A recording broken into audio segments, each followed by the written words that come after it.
Welcome back to the Loud House Revamped Reviewed series, where I, your host, Lord Phantom, summarize each and every chapter of this fan fiction. I'll be doing 10 chapters at a time, so as to not overwhelm you guys, except if it's certain circumstances, like an arc or something, that'll be coming up. So enough of that. Today, we are going over chapters 11 through 20, where we go deeper into the madness that is this fan fiction. Without further ado,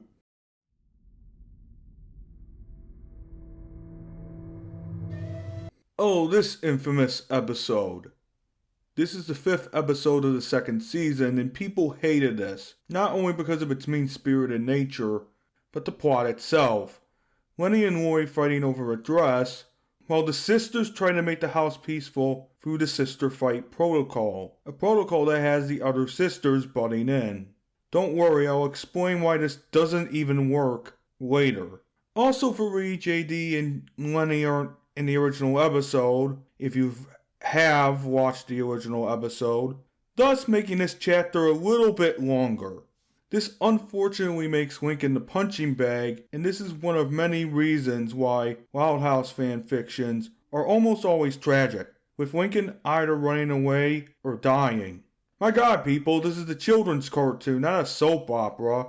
Enough of my rambling. Let's get on with the chapter. The chapter begins with JD and Fareed knocking on the Loud House's front door, which Lincoln opens to let the two Mary Sues in.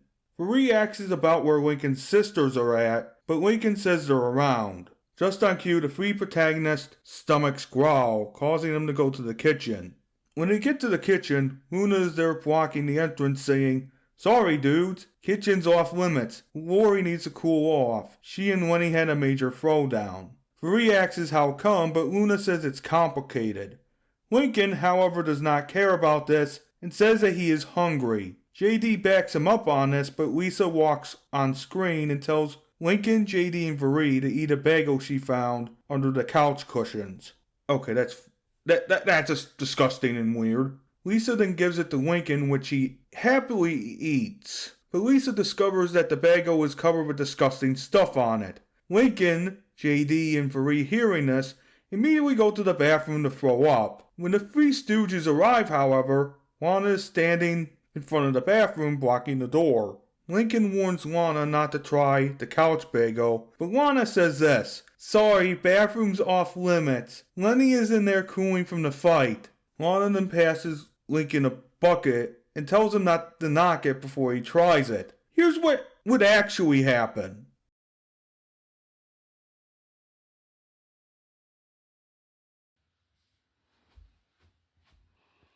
"Lena, why are you blocking the door?"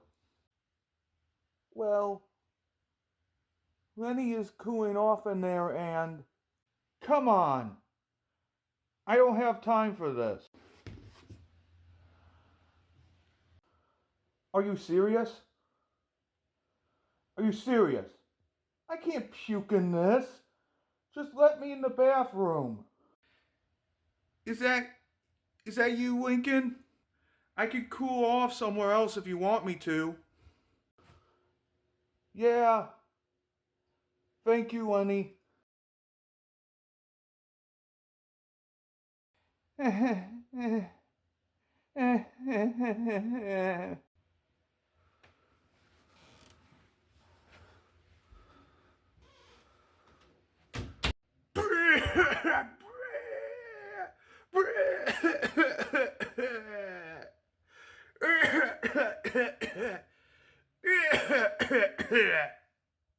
There! That's more like it. Anyway, now back to the stupidity. In the living room, Lincoln and the two Mary Sues enter with a bowl of popcorn, only to get beaten up by Lola, Lynn, and Lucy, minus Lainey, who are already on the couch. Finally, someone beats up the self-insert for once. Bling Bling Boy wants his riches back, JD. Lynn Jr. says the TV is off limits, and this annoys Lincoln, who asks why. Lola says it wouldn't help the situation. Lincoln asks what this is about, and we finally find out this fight was over a dress through a flashback. Okay, kinda stupid, but reasonable for teenagers to get mad about, especially teenage girls. Lainey tries to interfere, but Luna says to butt out of it, and the other sisters whistle upstairs, ending the flashback. Back in the present, Lincoln says that it is ridiculous to fight over a dress, which is a fact, but teenagers aren't always the most reasonable. Lucy then says a very stupid line. It's a sister thing. You wouldn't understand. Yeah, maybe to an extent, but the fighting is pointless. Lincoln has always lived in the Loud House for all of his life, so this shouldn't be an issue at all. JD then asks Lola about the color of the dress, leading Lola to say that she thinks it was ocean blue. Faree herself then says that Lori and Lenny would be both beautiful in the dress, with JD agreeing. Lainey says that she should have said that, but Lincoln says that they have to get the house back. Lynn Jr., however, stops him with her hockey stick and tells him to butt out. She then explains the sister fight protocol, which is to butt out and let the sisters solve it on their own. Farida asks about it, and JD basically says the same thing.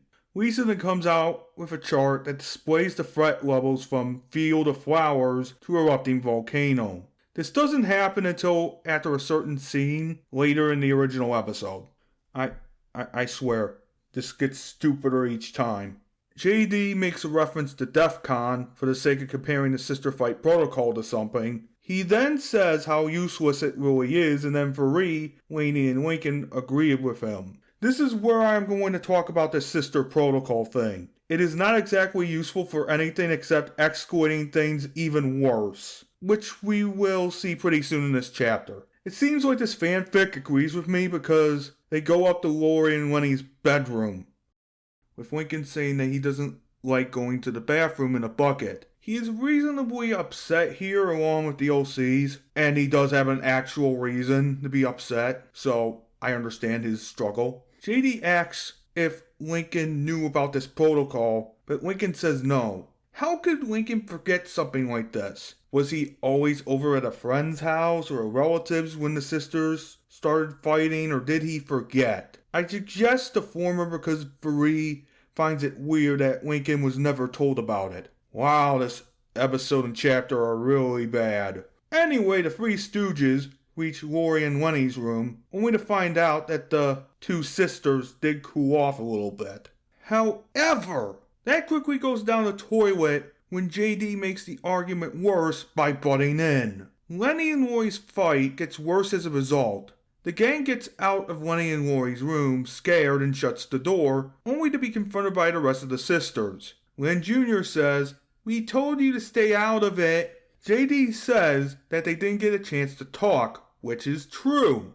Well, you should have said something different, JD, just saying, or kept your mouth shut. In the original episode, Lincoln said something that offended them, so, yeah. Then fighting noises can be heard from inside Lori and Lenny's room, causing Lisa to raise the level from Thunderstorm to Hissing Cats, aka from DEF CON 4 to DEF CON 3. Lincoln gets confused and Lola tells him that the other sisters will handle it. JD says that they have to do something about this, which I don't blame him for, because I wouldn't be able to handle this stupid fucking protocol. Believe me, I have one sister. There's no stupid protocol like this. There are rules, but that's it. There's rules, not stupid protocols. Also, why do the kids have to handle this and not the parents? It seems to me like they don't want to do their job, or they're extremely overwhelmed with 11 to 12 kids. Well, that's the consequences of their actions, I guess. In the next scene, the four protagonists are reading manga in Lincoln's room when Luna and Luann break into the room. Luna then tells them to scram because they needed to keep Lenny and Lori separated. Lincoln and the gang are then forced out of the room as Lenny is forced in. Lucy then lets Lori proceed to her room, but when Lori yet again goes out of it, Lucy tells Luann and Luna that Lenny is going back upstairs. Luna and Luann then confiscate Lincoln's room again, with Lori being annoyed. And Luann tells the gang to beat it while laughing, but she is serious about it. This is a very serious invasion of privacy for a stupid fictional protocol. And it's not helping anyone at all. It's not really helping anyone at the end of the day. Let's just take SpongeBob for example. Do they have a stupid protocol? No. They just They're adults. They move on with their lives. That's it. Did Timmy Turner have a protocol? No. Okay? Protocol is pointless. JD laughs about the joke, and the gang are kicked out of the room.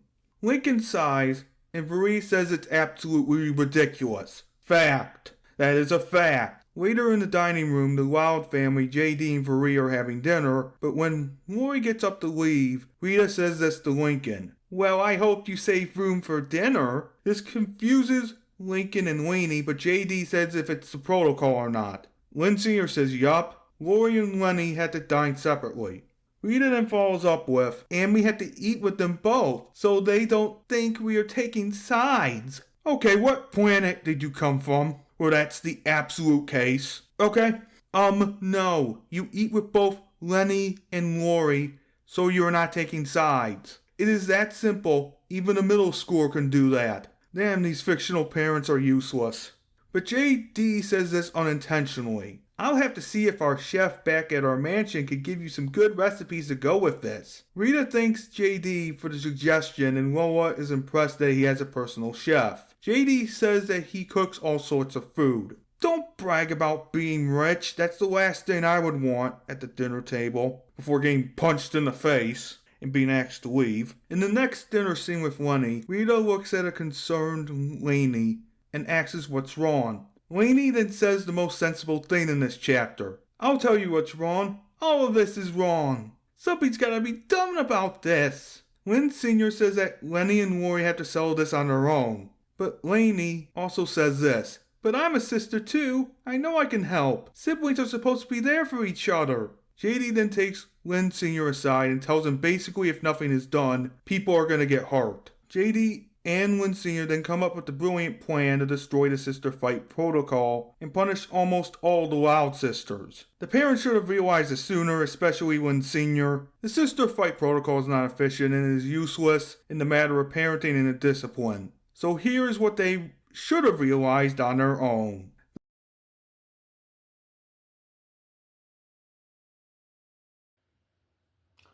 Wait a minute.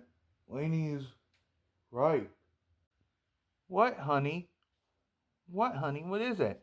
I mean that Laney is what right. How many years have we been doing this protocol for? Probably 3 to 4 years. Why? Well, I think it is not working, honey. Like, seriously, it's not even working. I think we need to get rid of it, honey. Why? It's working so well. Honey, our eldest two daughters are fighting each other. We need to find out what is happening and why. Like, we need to talk to them in the morning. Girls, we are getting rid of the sister fight protocol. It is absolutely useless, and we should be properly parenting anyway. Mom, but Dad... No buts.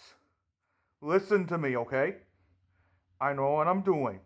Listen to your father.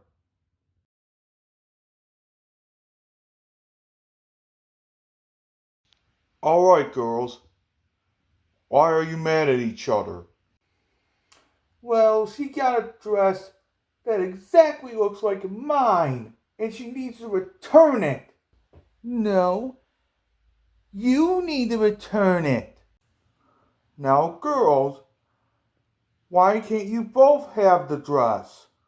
Mom, but Dad... No buts. No buts. You two are siblings. Sisters even family.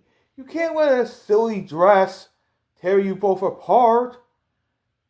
We need to work together. Your mother's right, girls. We are a family, and sure, we're gonna have these problems once in a while, but we could get through this together. What do you say, girls? Well, I guess we can wear the dress. The mirror's right. I'll do it too. Will you, Lenny? Fine. We'll both wear the dress. Alright, Now since we solved this problem, we could go to Dairyland. There, I solved the conflict in less than 3 minutes. Was it really that hard? But no, we are doing JD's convoluted plan. Okay, JD explains the plan to Lincoln, Free, and Lainey. Lincoln goes up to his room only to discover that his sheets and blanket are gone. He goes over to Lana, who is just walking out of the bathroom, to say what happened to his blanket and sheets. Lana responds by saying sister fight protocol, but use them to make a divider in Lori and Lenny's room. Lincoln asks what he's supposed to sleep under, and Lana shoves him to his room. She then dumps dirty clothes on Lincoln and laughs, causing Lincoln to get extremely fed up. He then marches into Lori and Lenny's room to get his sheets and blanket back, while Lana warns the other sisters about the situation. Well, this wouldn't have happened if you just asked or gotten an extra blanket from somewhere to be a divider. Anyway, Lincoln whips the divider off in Lori and Lenny's room and they gasp. Lincoln tells the sisters to get over it and Luann says no, they have to sort it out. He just says forget the sister protocol, and Lenny and Lori decide to sleep in different rooms, thanks to Lainey saying so. But in the original episode, it is Lincoln that says so. Luna says that Lincoln is playing with fire and the other sisters agree, except Lainey, of course. JD says that's a chance he's willing to take. Why though? You don't live there.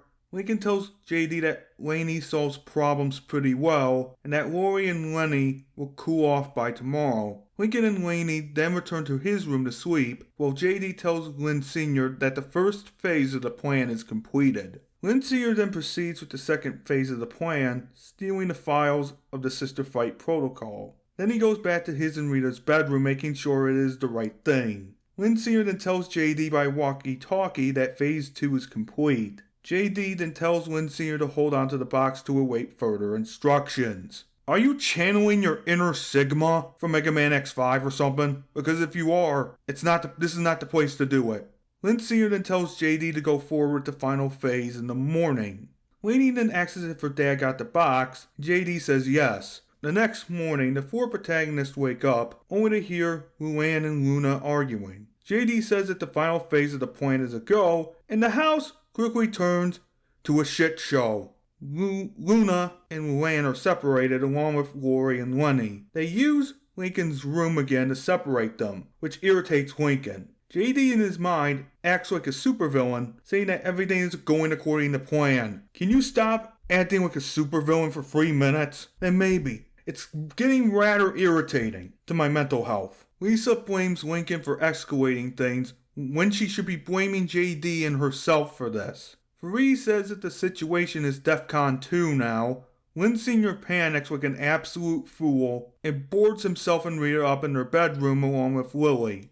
Rita asks about the bucket, and Lynn Sr. says, dang it. Okay, I like that part, because it proves to me that the Loud parents are absolute fools, at least in this chapter and in the original episode. Anyway, the situation escalates even more when Lana and Lola run into each other, causing Luann and Luna to get angry. Then Lincoln sees this while holding a bowl of cereal and walks away slowly. Outside the Loud House, Bobby, Lori's boyfriend, drives up with his motorcycle and walks up to Rita and Lynn Sr.'s bedroom window to deliver the pizzas. Rita pays Bobby for the pizzas but tells him to put the rest of the pizzas near the front door. Bobby gets scared of the potential danger but does it anyway. JD opens the door and gives Bobby a $100 tip, but JD tells him that it is part of the plan. JD presumably closes the door after getting the pizzas and puts them on the table. He also tells Lori that Bobby said hi, and Lori thanks him. However, the escalation gets even worse with Lucy and Lynn Jr. arguing. Lisa then puts the chart to DEFCON 1, or erupting volcano. Lana, annoyed, bites a part of the chart off. Finally, someone else that takes reasonable action.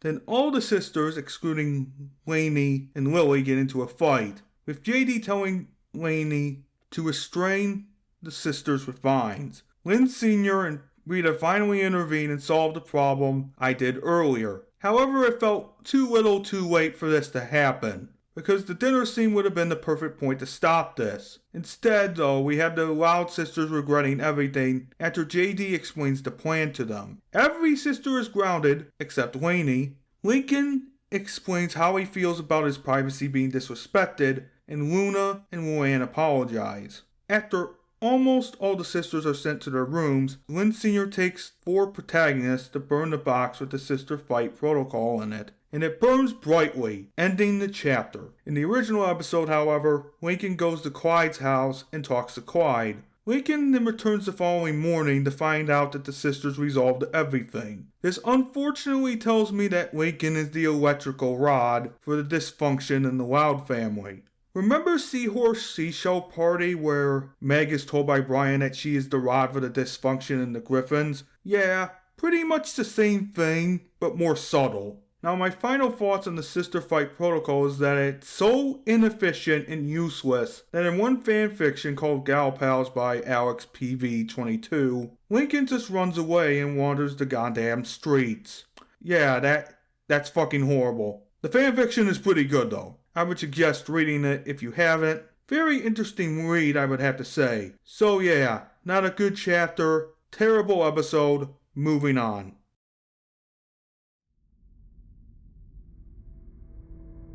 This is the 35th episode of the first season, and Luann in these April Fool's episodes is fucking psychotic. You'll see why I say that in this chapter soon enough.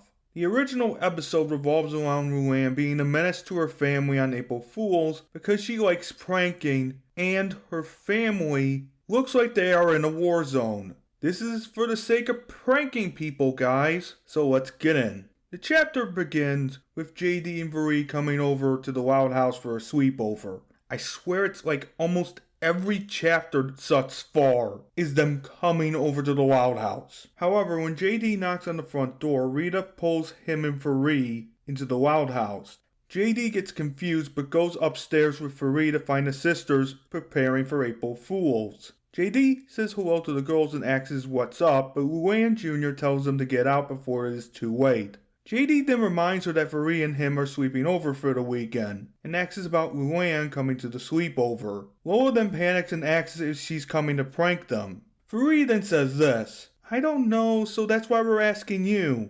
The sisters then go back to preparing for the hell that is eventually going to be bestowed onto them. JD and Varee then shrug and go over to Lincoln's room, only to find out the door is locked. So JD knocks and Lincoln lets both him and Varee in. Lincoln then shuts the door behind him. Varee and JD ask Lincoln what the hell is going on, and Lincoln sighs, saying that he forgot to tell them about the April Fool's doomsday. Lincoln then goes on to explain that Luann pranks her family on April Fools just because it's April Fools. To further back up his case, he shows a slideshow of Luann nailing the furniture to the ceiling, setting chickens in the house, wrapping the entire house in wrapping paper, putting them in gelatin, and even shaving her pet's fur off. Okay, I think Luann has some kind of psychopathic disorder or personality disorder that only happens on April Fools for some reason. Short PSA for mental illness. Get treated as quickly as possible, or you potentially become like Luann. Hell, even Ren from Ren and Stimpy is more stable than her. And I don't say that lightly. Back to the chapter, and JD and Varee are horrified to learn about this. JD is shocked that his favorite Loud sister is psychotic, and Lincoln says that he has an April Fool-proof plan. He then says to Luann that he can make puns too. Lincoln then opens the door to reveal yet again that the sisters are preparing for war. They all make peace with their god, and Luna even begs for Lisa to let her into her bunker. Lisa then tells Luna that she should have prepared. Kinda cruel to do to your own sibling, don't you think? Lola then comes near the 3 protagonists to bubble wrap them, but Lincoln says that he will not be pranked this time. The Loud girls then chatter and say that it can't be done. Lincoln explains that he has snacks, video games, and a hose to do the number 1, calling it the Tinkle Tube. Gross but accurate. Lana says cool, but the other Loud sisters say ew in response. Lincoln explains the Tinkle Tube goes out the window. JD asks about going number 2, but Lincoln tells him they will cross that bridge when it happens. Lainey then asks Lincoln about what if Luann pranks him from within his room. Varee asks how that is possible, but Lainey tells her not to underestimate Luann's pranks. Then Psycho Luann is heard coming up the stairs with a sausage hitting the rails. This obviously scares the sisters, and Luann says this, "Ooh, it's Pranksmas Eve.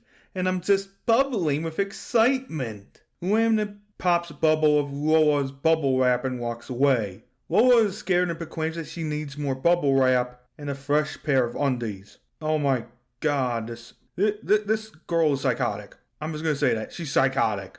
Lincoln then gets lumber from Lana and boards his door up not before Varee and JD get back in. He then takes his radio out to talk to Clyde about coming over, but Clyde says no because of the prank Luann did to him the last year, which was basically being tarred and feathered. No, I'm not kidding, that actually happens in the episode. Watch it for yourself. Lincoln reassures that he will not be pranked this year because of his plan. However, Ronnie Ann texts Lincoln and looks at the text to see that she's coming over with a present for him. Varee says that it isn't good news, and Lincoln says that Ronnie Ann will beat the shit out of him. Clyde says to try to reschedule, but Lincoln says that Ronnie Ann would beat the shit out of him. Okay, the relationship between Ronnie Ann and Lincoln has to either be abusive or something else. I don't know, I'm not a relationship expert. But I will say this, that is not normal for a relationship at all. Clyde then tells Lincoln to appeal to Luann's humanity to stop the pranking from happening. Lincoln then says that it is a great idea, but struggles to get the lumber off the door. JD and Varee help, and with Lincoln, go to Luann's room to beg to stop the madness. Wait a minute, the chair has an ass. Anyway, Luann turns around to see the three protagonists, and pets Cliff the cat like a Bond villain. Hell, even JD makes that Dr. No reference. Or Dr. Evil reference. Wait a minute, that's Austin Powers. Lincoln, along with JD, begs for Luann to reconsider the pranks, but ultimately she says no.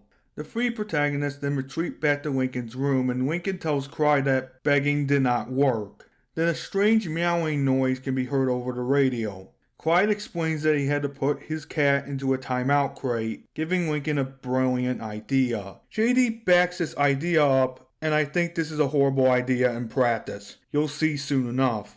In the basement, Lincoln flips on a light and asks if the sisters JD and Varee are all there. JD does a head count and confirms Lincoln's statement. Lola, however, turns on the washing machine because she saw it in the Mom movie once. Okay, who is letting this kid watch Mom movies? Lincoln tells the plan, and the family, including JD and Varee, put it into action. Late at night, almost all the sisters, JD and Varee and Lincoln, jump Luann while she's sleeping and put her in a cage. Luann, however, gets angry and demands to be freed. Lincoln says no, and the Loud sisters, including JD and Varee, make puns at her expense. They then go to sleep, forgetting to put one of themselves in charge to guard the cage. The next morning, Luann screams because Luann broke out, and is more vengeful than ever, almost tar and feathering her own brother. JD saves him by using his force powers to get rid of the honey and put the feathers in the pillowcase. In the original, Lincoln just gets tarred and feathered.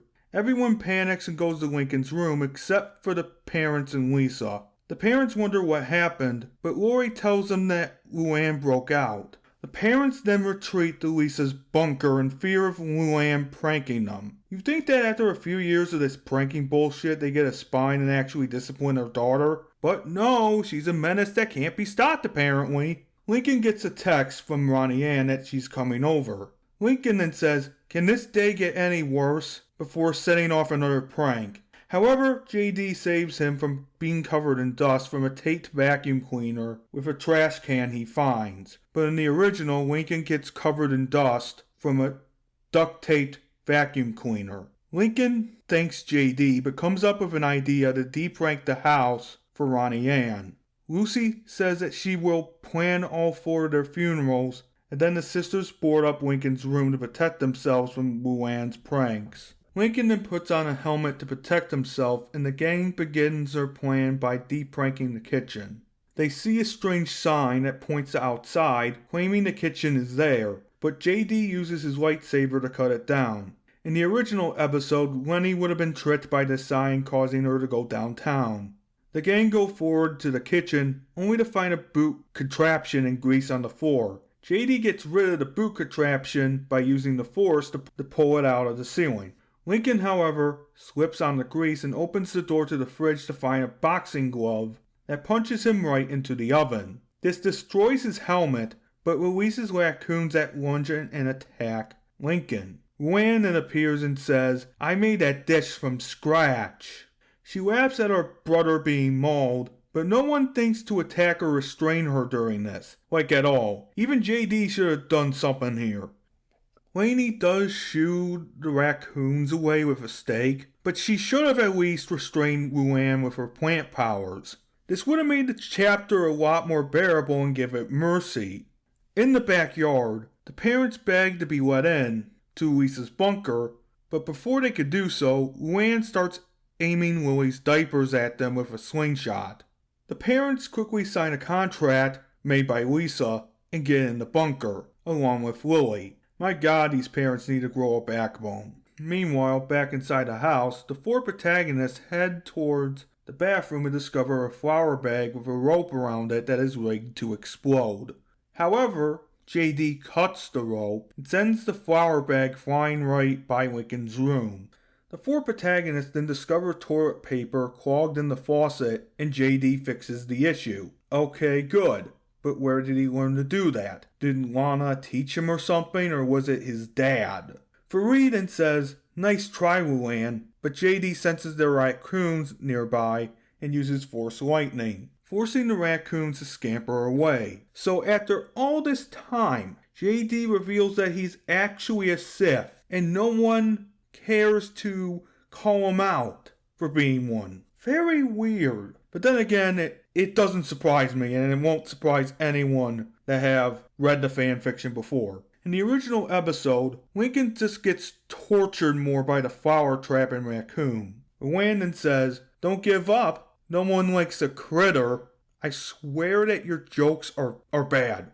Back in Lincoln's room, the rations run out because Lana ate them all, and Lenny has to get to the kitchen to get more. Fortunately, there is no sign to distract her this time. The four protagonists then go into the living room to discover some embarrassing footage of Lincoln kissing a balloon playing. JD, though, shorts out the video projector, but Lincoln goes to the couch to relax. Unfortunately for him, a spring is in the couch and launches him into flypaper on the ceiling, with Luann saying a stupid pun. Damn! Luann is relentless with these pranks. This makes Kevin McAllister look like a saint in comparison. And no, I'm not joking. At least Kevin McAllister didn't harm his fucking family in the Home Alone movies. Except for Biff or whatever his name was. That one kid that bullied Lincoln. Not bullied Lincoln, bullied Kevin or whatever. Yeah, I'll figure out his name soon enough. Varee helps Lincoln get off the ceiling with her water powers, and the four protagonists go on to clear the rest of the house. Afterwards, they get really beaten up by the pranks. Clyde calls Lincoln to see if he's okay, and Lincoln says that he and the other three have been setting off pranks in each room except Lenny's and Lori's room, to make sure Lonnie Ann does not get hurt. Clyde immediately hangs up and gets over to the Loud House quickly, ringing the doorbell. Lincoln answers and Clyde volunteers to go into Lori's room, with JD saying, "Go get him, Tiger." Man, stop being a comic book character. You're not Mary Jane. Clyde goes to Lori's and Lenny's room and gets attacked by the pranks. He comes back bald and high-fives Lincoln, saying it was worth it. Clyde does worry about Lainey being okay, but Lainey is proven to not be okay thanks to the pranks she had to take. Clyde walks away and then faints, not long after Ronnie Ann arrives. The four protagonists proclaim victory, but Luann reveals that she invited Ronnie Ann to pull off one last prank. Ronnie Ann reveals she brought a banana cream pie and is about to hit Lincoln with it when she suddenly hits Luann with it instead, making her sad. Ronnie Ann reveals that Lincoln was thoughtful in setting off the pranks and helps him to get a milkshake. The two then leave the house, but JD says something about getting even with Ronnie Ann, and Luann and JD talk about being a true friend to Ronnie Ann. In the original ending, Luann says a joke after this, which sucks, ending the episode. Anyway, the Loud sisters and parents come out and celebrate. However, a blue paint bomb is revealed to be in Vanzilla, and Varee already dismantled it. JD then tells Lori about Clyde setting off the pranks in her and Lenny's room, which makes Lori have respect for him. JD then goes unconscious because of the pranks, leading Lisa to say that he is fine. Yay! JD is damaged for now. I'm gonna let this moment sink in. Ah, how beautiful. The new ending is just Luann apologizing to JD for the pranks, and JD apologizing for putting her in the cage. It then ends with JD watching TV by himself in the infirmary. This chapter sucks, and so does the original episode. There were so many points where Lainey could have restrained Luann and stopped the pranks. So many points. And before we move on to the next chapter, get the message, I have a special little gag for you to enjoy.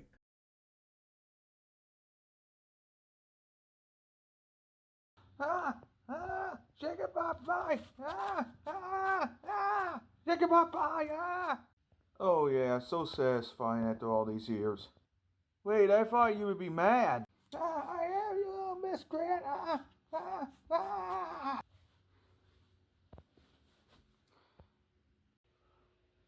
Ronnie Ann, what did you do? I just threw a chicken pot pie at her. And why did you do that to our jokester of a daughter?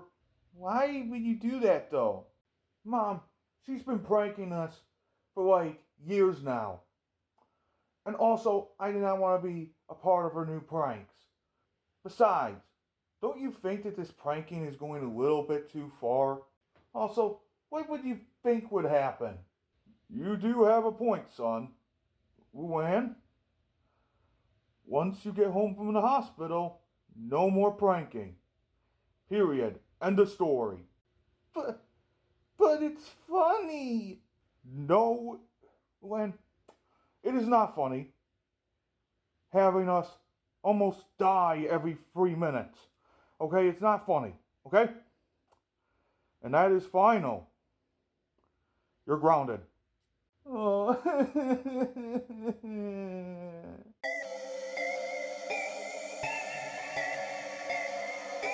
This is the second episode of the first season, and Left in the Dark's sister episode. Plot of the original episode is that Lori accidentally breaks Lincoln's gaming console, and Lincoln overreacts, sending the hateful message to her phone.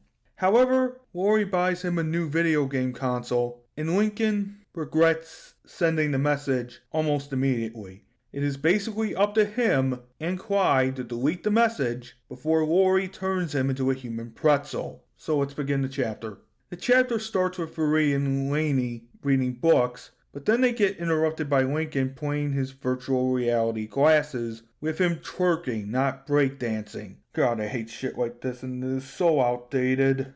JD is cheering him on, which is not surprising. Lainey stupidly wants to use that thing too, but why? Ugh! Get that twerking away from me, so unnecessary. Fortunately for us sane people, Lori stops the nonsense and asks why Lincoln is in her room. JD tries to explain, but Lori is not having it. She tells Lincoln to stay out of her room or she is going to turn him into a human pretzel. Lori then kicks Lincoln out of her room with JD saying, "That is not nice." No fucking shit, Sherlock. Lincoln then puts his goggles back on and continues to breakdance, but goes to the bathroom with JD inside. Okay, that's disturbing. He then puts the gaming glasses down so he can do his business. JD excuses himself and just stares at the wall. Weirdo. God, this guy's a weirdo. However, there's a knock at the door and Lincoln screams, "Occupied." The knocking then turns to pounding, making Lincoln annoyed. He then stops doing number 1 and answers the door while grumbling. Lori then says to Bobby on the phone, "Bobby, you'll never guess what Whitney said to me today." Lincoln responds with this, that you don't respect a man's privacy, with JD saying that they were here first. Lori, not feeling it today, kicks them both out of the bathroom. Lincoln storms angrily to his room, along with JD, but Lincoln realizes that he left his gaming glasses in the bathroom. Okay, lesson number 1. Don't leave your portable gaming consoles in the bathroom, especially near the sink, because you're gonna probably short the thing out. JD encourages Lincoln to go get him, but Lola and Lana stop them in the hallway, acting like police officers. Lincoln asks what is going on, but Lana says they are the new hall monitors at school, so they're practicing at home. JD compliments their looks and gives them 2 police officer hats from a class trip he went on. Makes sense, but highly unlikely, especially for his age. Lola and Lana give Lincoln a ticket and warn him if they catch him speeding, they'll send him downtown. They then tell Lincoln they already locked Luann because of bad jokes. Valid reason. JD tells a bad joke and everyone except Lola laughs.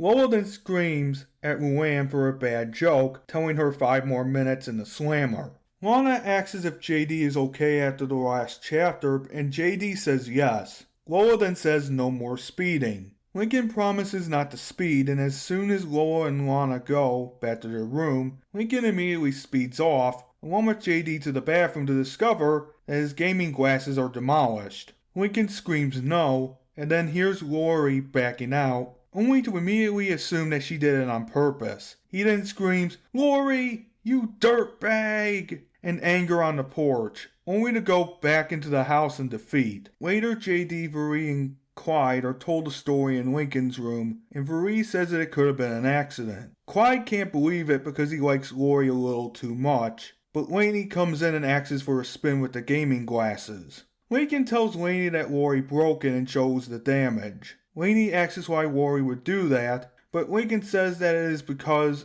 she's obsessed with her phone. Lincoln then says this, "I'm going to give her a call she'll never forget." Damn kid, you are so gonna regret that in the future.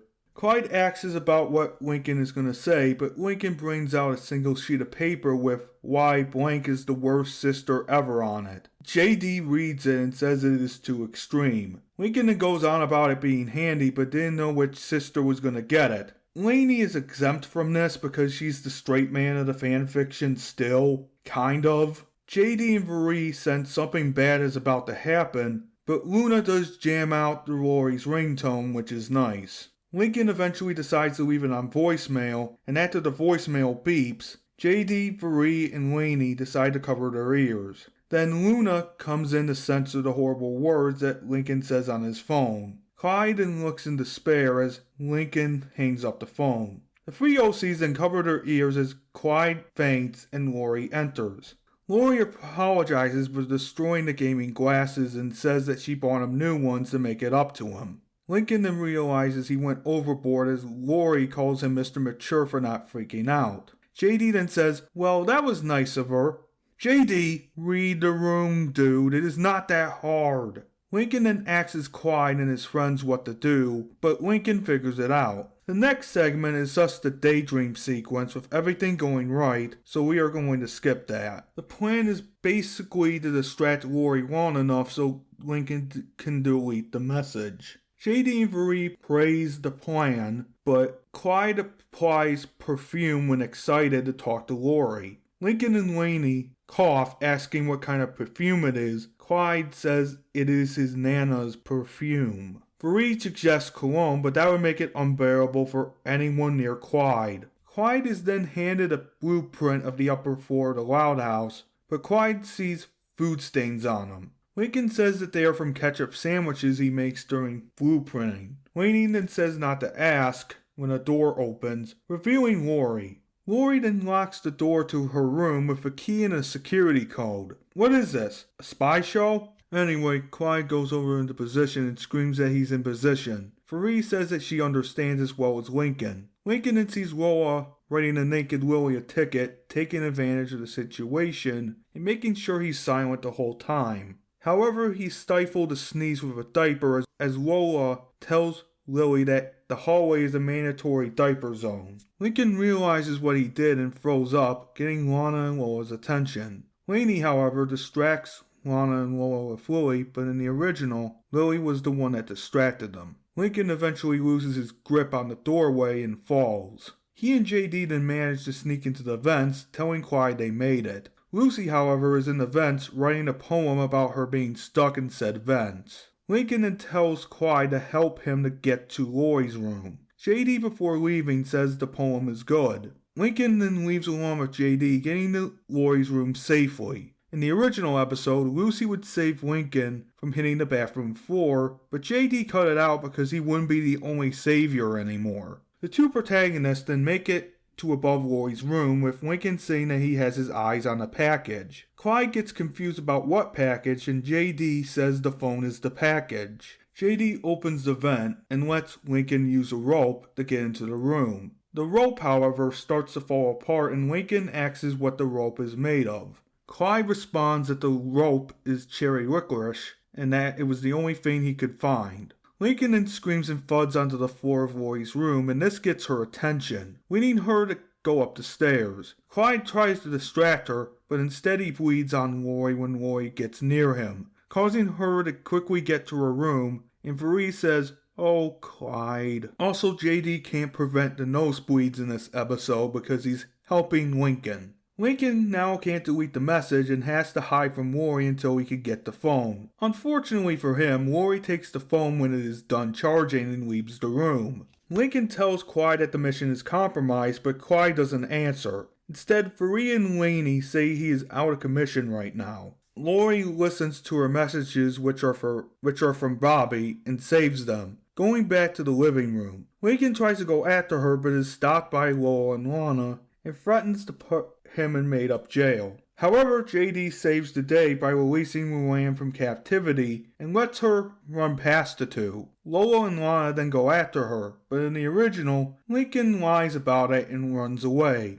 Yeah, I'm not shocked about JD changing shit all the time. When Lincoln finally tries to stop Lori from listening to his message, Lori just deletes it and gets annoyed. Lori then tells Lincoln to not do it again, but she'll let it slide since he was mature about the gaming glasses. Lori then goes upstairs to answer a call, and Lincoln learns a valuable lesson to just talk to his sisters. Lincoln then tries to search for the letter, but Lori finds it and gets angry. Then Lincoln says it is time to run away from Lori, and he runs away. That is where the original episode would end, but the chapter doesn't end there because Fareed then freezes Lori with a stream of water.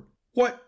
Why though? Because Lincoln was going to get physically assaulted? That's why? JD, there are consequences to your actions. And well, let's just say your adventures at the Loud House would end forever. But no, when Sr. comes home from grocery shopping and doesn't immediately kick JD and Bree out for freezing his oldest daughter. Instead, he listens to the guy. I swear the parents here aren't actual parents in this fanfiction and uses plot devices. Anyway, Lynn Sr. is told what happened and grounds Lincoln for 2 days because of the letter. Okay, that's reasonable. Lisa comes out with a bathtub to hold Lori in place because she's frozen. Lainey uses her plant powers to put her in the bathtub, and JD uses the giant flame he shoots out of his hands to unfreeze Lori. No, he's doing this on purpose somehow. To piss everybody off, I guess. I'm not surprised.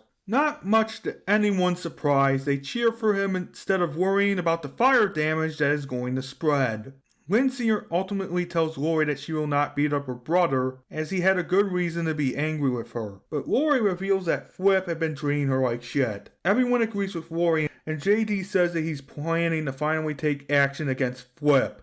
Finally, you understand something. But the self-insert is more of a menace to the family than Luann in the April Fool's episodes. Unintentionally, of course. Or maybe intentionally. Lori cries, JD comforts her, and tells her to work at Gus Games and Grub. And Flip loses everything, being forced to pay $250,000 in restitution. Also, 10 to 20 years of hard labor for him. Okay, we are finally done with this chapter. My god, this chapter felt like it dragged for hours. And the episode was okay, but did JD have to be there? Absolutely not. Would I change some things? Absolutely, I would get rid of the twerking, tone down some of Lori's behavior, and perhaps have Lynn Sr. kick JD out, starting his villain arc. Anyway, I'm gonna give you another gag, so enjoy.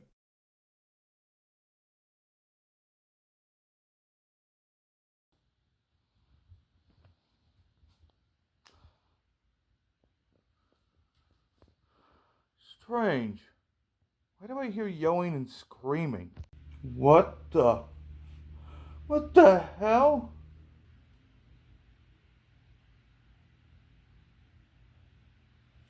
Why are you doing this? Why are you doing this? What is the meaning of this? Why is Lori a human ice cube.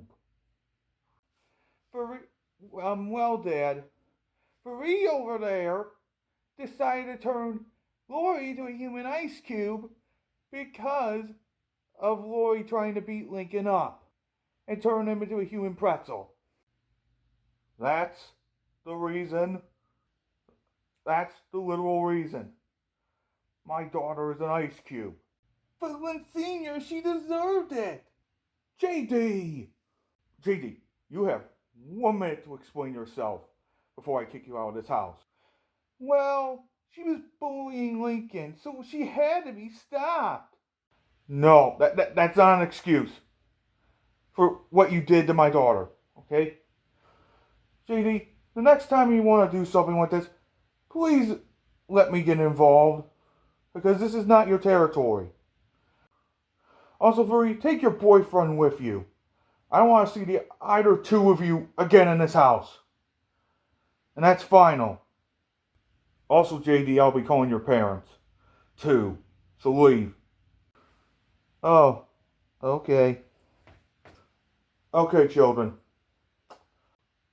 We're going to figure out a way to defrost your eldest sister, okay? We're going to find a way, okay? Come on. Let's use the bathtub to defrost her. Lincoln, I hope that JD doesn't take it too personally. Yeah, I hope he doesn't take it too personally, too. I will get my revenge, Loud family. I'll get my revenge.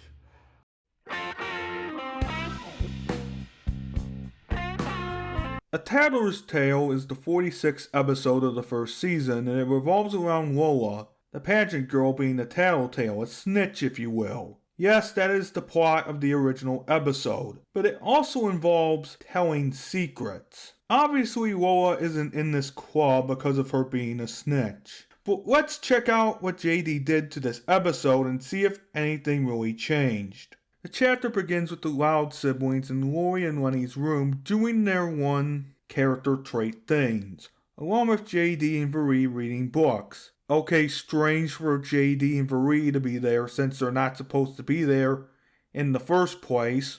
Like every other chapter, JD and Fareed are there, not doing much of anything. Anyway, Lincoln is talking to Lisa about destroying Lynn Sr.'s disco ball with a remote-controlled plane accidentally. Lynn Jr. gasps, not before dodging Lana's pillow attack that pushes Lenny onto the floor. Lynn Jr. says that Lynn Sr. is so proud of that thing, and Lincoln says this, I know, but if he finds out I'm dead as disco. Lori says that Lincoln isn't the only one keeping a secret, making the Loud siblings interested. She then says that she scratched the car with her rhinestone purse. A flashback is then shown of Lori trying to be careful since she dented the car next to Vanzilla, but it also gets scratched. Luna then admits she caused the blackout by putting the volume too high. Another flashback is shown where Luna accidentally does just that. JG then responds with, that explains why it was so dark back then. Dude, it was a week ago. Of course it was dark. Lucy says that she likes the darkness and asks how to get black paint out of lace because of a dark betrothal to Edwin, a vampire bust. The flashback then proceeds, showing the dark betrothal. Fareed then compliments Lucy about being beautiful in her mother's wedding dress. Lucy says thanks, and Lori asks if anyone else has secrets. Now this one is going to be an exclusive to Loud House Revamped because of Lainey. Lainey's dark secret is that she injured herself with Rita's china during a disc drill trick in her circus phase. This caused a scar that she had to cover with a scarf. And then JD shares his own little secret, which isn't really a secret, so we're going to skip that. Basically, all the Loud siblings have secrets. Lincoln then admits that he isn't perfect, and that sometimes he and his siblings mess up very badly. So why are the Loud House fans saying that he's perfect in every way, even though he admitted to his faults? I'm going to just say blissful arrogance. Then a knock on the door is heard and Lincoln goes to answer it, revealing that it is Lola. Lola asks about what they're talking about, but the siblings lie, and Lola gets mad that they're telling secrets. She gets mad that she's not included, and Lincoln says it's because she's a tattletale. Lola says that she is not, but no one believes her, causing her to throw her tiara and walk off to complain to Rita about not being in the Secrets Club. Lisa then says, "Where were we?" to get back to the secrets. Lincoln recaps the secrets, but JD and Vere have literally nothing to hide, supposedly. Lana then tells a secret about chewing up Lynn Sr.'s shoes. Everyone laughs, but Luann realizes that they were steel toe. Next day, Lincoln wakes up to see Lola in his face with a wide smile, which shocks JD and Lincoln. God, personal space, people. Lola then asks Lincoln to be her butler for a tea party, but Lincoln says no. Lola then threatens to tell Lynn Sr. Lincoln's secret, and Lincoln, along with JD, asks how she knows that. Lola shrugs her shoulders, and Lincoln is forced to play along. JD and Vere wonder what the hell is going on, so they follow Lola around, and Lola blackmails every Loud sibling except for the baby. JD and Vere have a meeting about Lola and eventually come to the conclusion that Lola somehow knows about all their secrets. JD and Vere then do a little investigation in Lori and Lenny's room and find a bug tiara. They decide to tell the Loud siblings about it at the next meeting. By then, though, the Loud siblings have been forced to do what Lola says, and everyone is annoyed. Later that night, though, JD tells everyone that Lola is the snitch, and he tells them the plan. In the original episode, Lincoln found out by accidentally getting knocked into the bugged tiara, discovering Lola's deception, and coming up with a plan of his own with the sisters' help. The next morning, the plan is put into action, and Luna, Lynn, Jr., and Lisa, along with Lainey, distract Lola while Lincoln tries to find a secret in Lola's room. JD, however, flies outside to find a clue to a secret. Lincoln snoops around only to find Jack squat, and Lola must be sensing something because Lincoln then goes to hide. Lola then comes into the room, gasping and saying, "Busted," only to show that she was scolding her teddy bear. She then shivers, saying it is cold, and goes over to the window, closing it on her brother's fingers unknowingly. Lincoln then falls on the cactus below, getting hurt by the spines, and then lifts himself out. He then sighs in defeat, but in the original episode, he gets teased by Bug Grouse for trying in a beauty pageant. This gives Lincoln the idea to go to a pageant training center, but JD takes his place instead. JD asks about dirt on Lola Loud, but the competing pageant queens run away, making JD wonder what the hell happened to make Lola so feared. A voice in the closet tells JD to come closer, and he obviously does. The voice says that it'll help JD to beat Laura at her own game. JD says, "Cool, what do you got?" The voice whispers to him the secret, and JD thanks the voice for telling him. Back at the Loud House, JD reveals what the voice told him, and the sisters are shocked. Lynn Jr. says that's juicy, only to reveal she has a burger, but she also says that the secret is good too. Lincoln says it is time to take her down a peg, and the sisters cheer. Inside Lola and Lana's room, Lola is told the secret and is shocked, with Lola asking how they know. The Loud siblings shrug, and Lincoln says that if she tells their secrets, they'll tell hers. They then leave the room to go discuss secrets, making Lola feel bad. In Lori and Lenny's room, the Loud siblings, except Lola and Lily, are back to telling secrets. But Luann tells them that Lola is headed towards Lynn Sr.'s and Rita's bedroom. The siblings then go downstairs to tell Lola's secret, but as soon as they approach the bedroom, Lola walks out with a depressed expression. This means that karma bit her back, as Lola takes the blame. Rita then thanks Lola for being honest and grounds her for a month. Lincoln then asks why she would take the blame for them.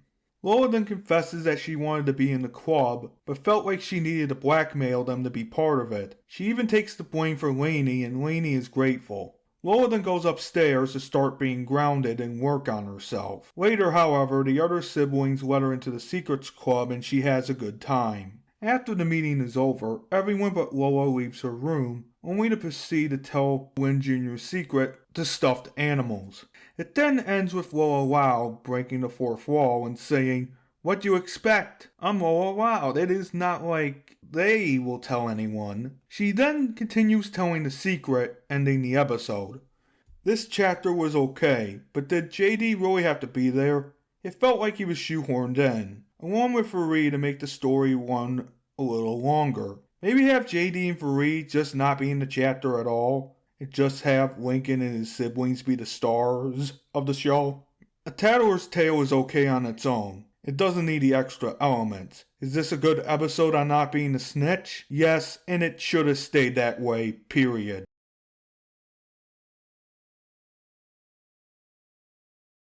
Tricked is the first full special in this fanfiction, and is also the 45th episode of the second season. In this chapter, we get a Halloween special that is stranger than the actual episode.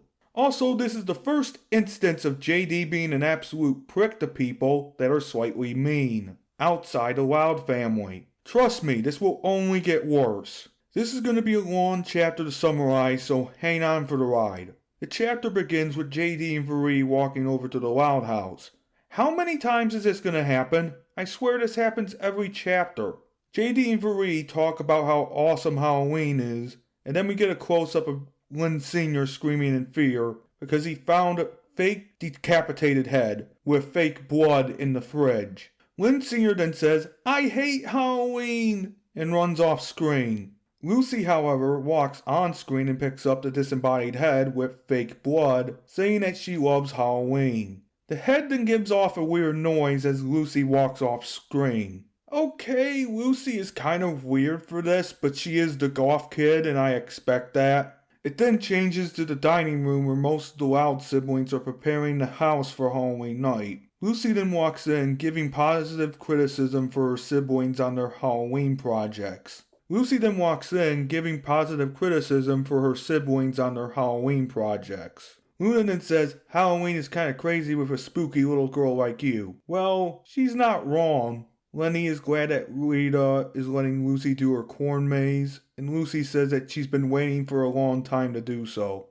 Lenny is glad that Rita is letting Lucy do her corn maze, and Lucy says that she's been waiting for a long time to do so. Then the two OCs walk into the Loud House, saying hello to the Loud siblings. JD says, "You guys ready to have the greatest Halloween ever?" The Loud siblings cheer back a resounding yes. JD then checks on the pumpkins and compliments their pumpkins. Lainey then says that she's not good at jack-o'-lanterns, but Fareed gives her confidence. Lucy goes over to Luann and compliments her on the sign for the corn maze. This leads to Luann making a stupid joke, and JD says it's good. Lucy and the siblings then groan, and a jack-o'-lantern is then thrown on Luann's head. However, Luann then makes another stupid joke, and JD and Fareed laugh. Lucy sighs and turns to the others, thanking them for their hard work, and saying that she's excited for Halloween. Lincoln then says to trust him because Lucy is excited. Lainey and Lucy talk about Halloween and how they prefer it, but then Lenny drools about how much candy she'll get, before Lucy snaps her out of it.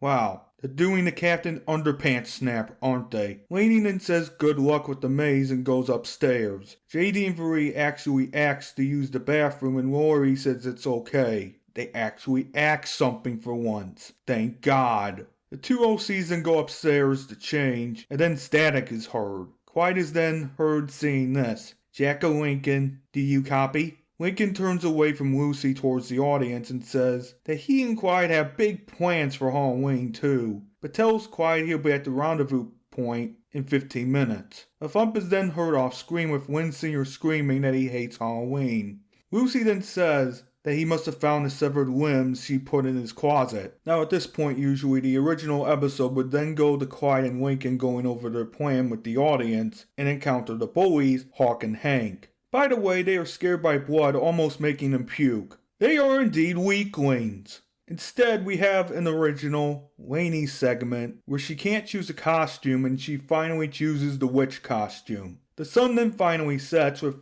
Lisa squealing and getting in her costume, only to hop into the hallway to tell her siblings it is time for trick-or-treating. Then the sisters talk about getting as much candy as possible. Fareed off screen and says, "I think you all look really adorable." Lainey, Lola, Lana, Lisa, and Lily then gasp at what Fareed is going as.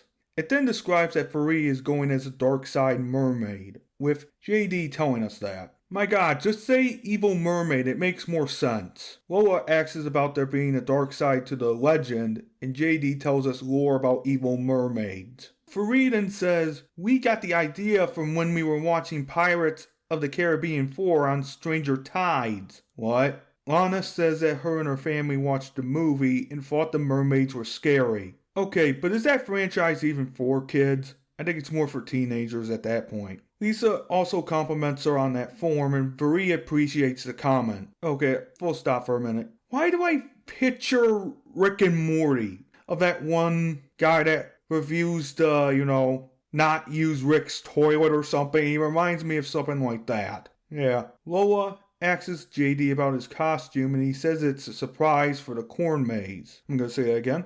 Originally, Lana was snapped out of the excited face by Lola, but not here. She then knocks on Lincoln's door to demand Lincoln and Clyde to get out into the hallway. The boys open the door and reveal their British master costumes. Lola then asks what happened to being A Savvy and One-Eyed Jack, but the boys insist they are those characters but undercover.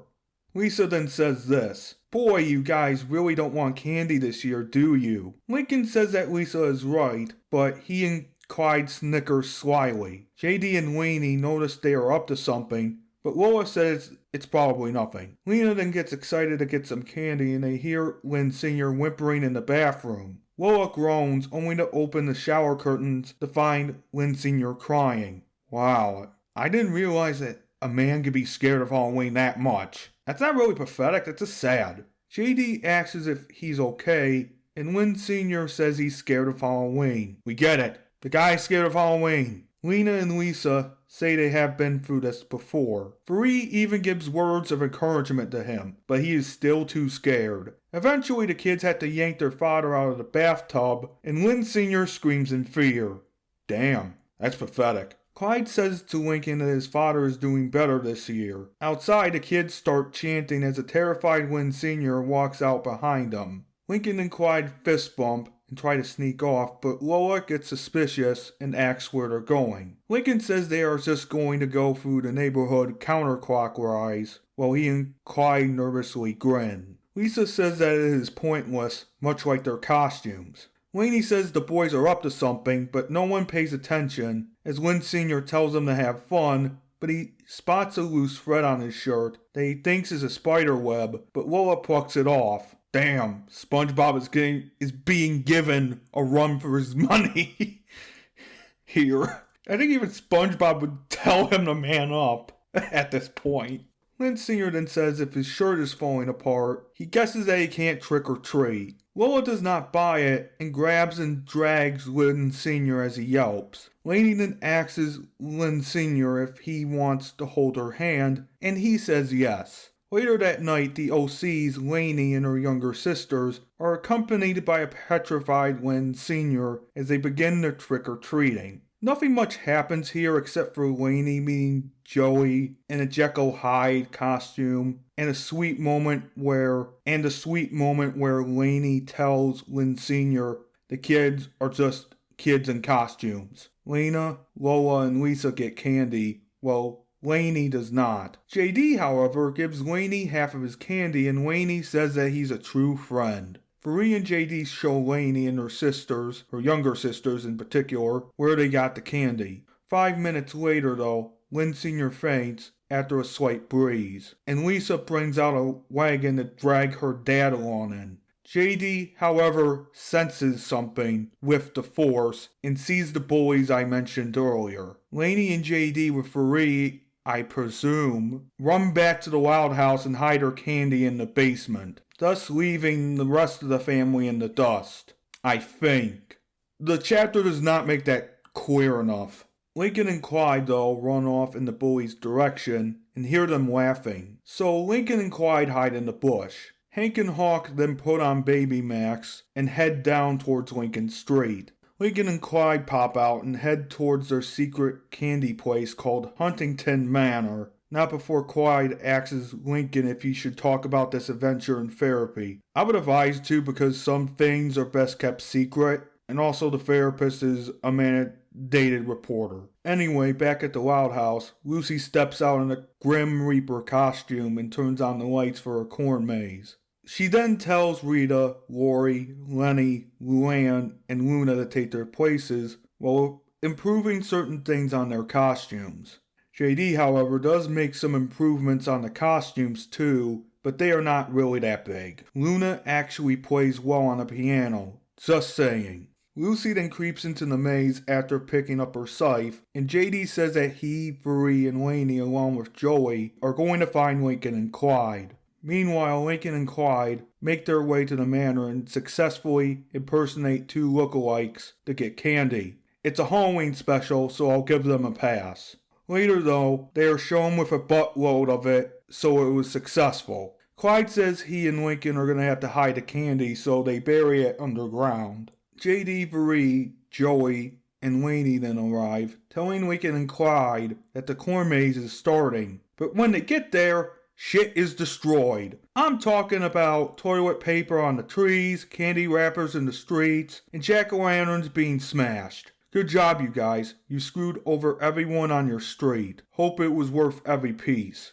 The gang gets back, and Lincoln asks why Lucy is taking down her maze. Lucy says that no one came to her maze, and is sad that her work was for nothing. Clyde asks why, but Lola says that two big stinkers came along and ruined everything. Lena talks about the destruction they caused, and Lola says this: "Worst of all, they stole everyone else's candy." Lincoln and Clyde then huddle up and wonder if those big two stinkers were the bullies. Eventually though, they do discover it was the bullies due to the baby Max being mentioned. Lincoln and Clyde then have guilt over this and decide to redeem themselves. Okay, that's actually a good thing. JD, however, decides to help them by saying, "Hawk and Hank have gone too far. Luckily they didn't take our candy. We hit it good. Come on everyone, let's get them." In the original, however, Clyde and Lincoln do come up with a plan, but it falls short. Later when Bree, JD, Lainey, and Clyde are out of their costumes, they decide to find the bullies, but they come up with nothing. Clyde then notices something, which is a trail of candy wrappers. Lincoln then says that can work, and the gang follows the trail until it is blown away by the wind. Then Clyde and Lincoln hear familiar laughter, which are the bullies' laughs.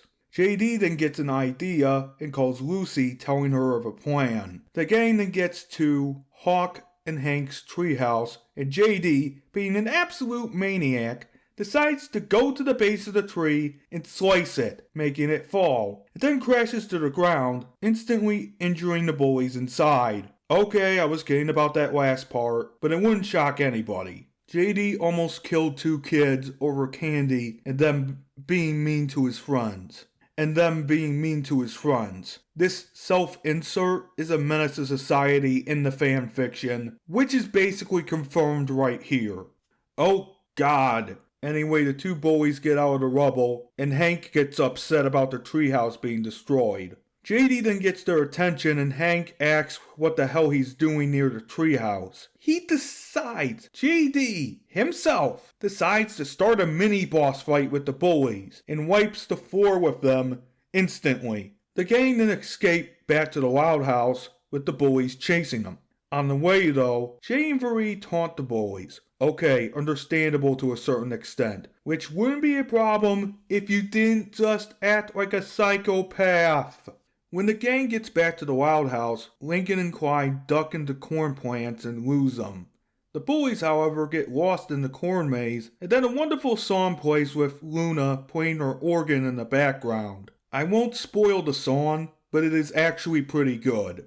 The Loud sisters and the mother scare the bullies so bad they run into Bree in her evil mermaid form, and JD, who turns into John Carpenter's The Thing. You know how that monster is defeated, right? Right, JD? You know how it's defeated? I'll give you a hint. Nah, I won't actually give you a hint. The bullies then run into Lucy and she slashes a rope with her scythe, dumping a bucket of fake blood on them, making them scream. A tentacle flower then comes out, making the bullies puke, and they then run away, vowing to never come back. Officers nearby, though, arrest them, and JD tells them everything. The officers then drive off, leaving everyone else to cheer wildly. JD explains that he has shape-shifting powers and explains what the thing is. Okay, that kind of makes sense. Lincoln then says to Lucy that he hopes her corn maze will have more customers. But Rita says that maybe Lucy won't have to wait after all. Every kid in the neighborhood then shows up, and then Lucy tells everyone to take their places in the maze. The girls go back in the maze, but Lincoln feels bad that no one got any candy. Clyde then says, "You think what I'm thinking?" Lincoln then says to get the shovels, and it cuts to a new scene where Fareed, JD, Lincoln, and Clyde give out full-size candy bars. They give them to every kid, and at the end of the night, Lisa asks where Lincoln got them. He says that it's a long story, but they'll need British accents. The chapter then ends with Lynn Sr. waking up, but screaming one last time at the decapitated head that's being run around by Geo, their pet hamster. But JD rubs salt in the wound by saying that Hawk and Hank got 3 years and a dozen hours of community service. Good job, JD. Well, what do I think of this chapter? The chapter wasn't that fun, but the episode was good. Besides, JD does have a vigilante complex that is the size of Texas and almost kill people just because they were mean to his friend. But there is one positive thing. At least Lucy got what she wanted at the end. Before we go to the next chapter, here is a small gag.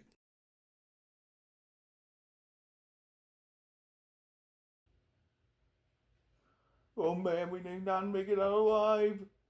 I know, dude. Is that the thing?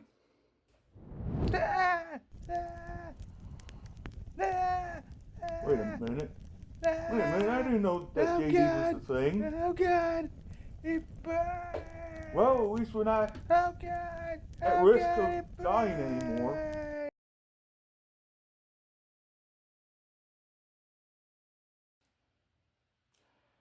Don't say a damn word about this, Dad. Son, what were you thinking? You almost killed the bullies by destroying their treehouse from the base of the tree. I had to do it, okay? I had to do it. My friends were in danger, okay?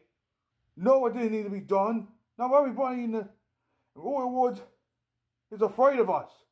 I don't want that, okay? No, it needed to be done. Enough of the justification, son. If this goes south like I think it's going south, I'm going to hire somebody to take away your powers. Or end you. Who would be the guy that end me? Kid, you do not want to know who I'm going to hire, because he is ruthless in dealing with time warpers.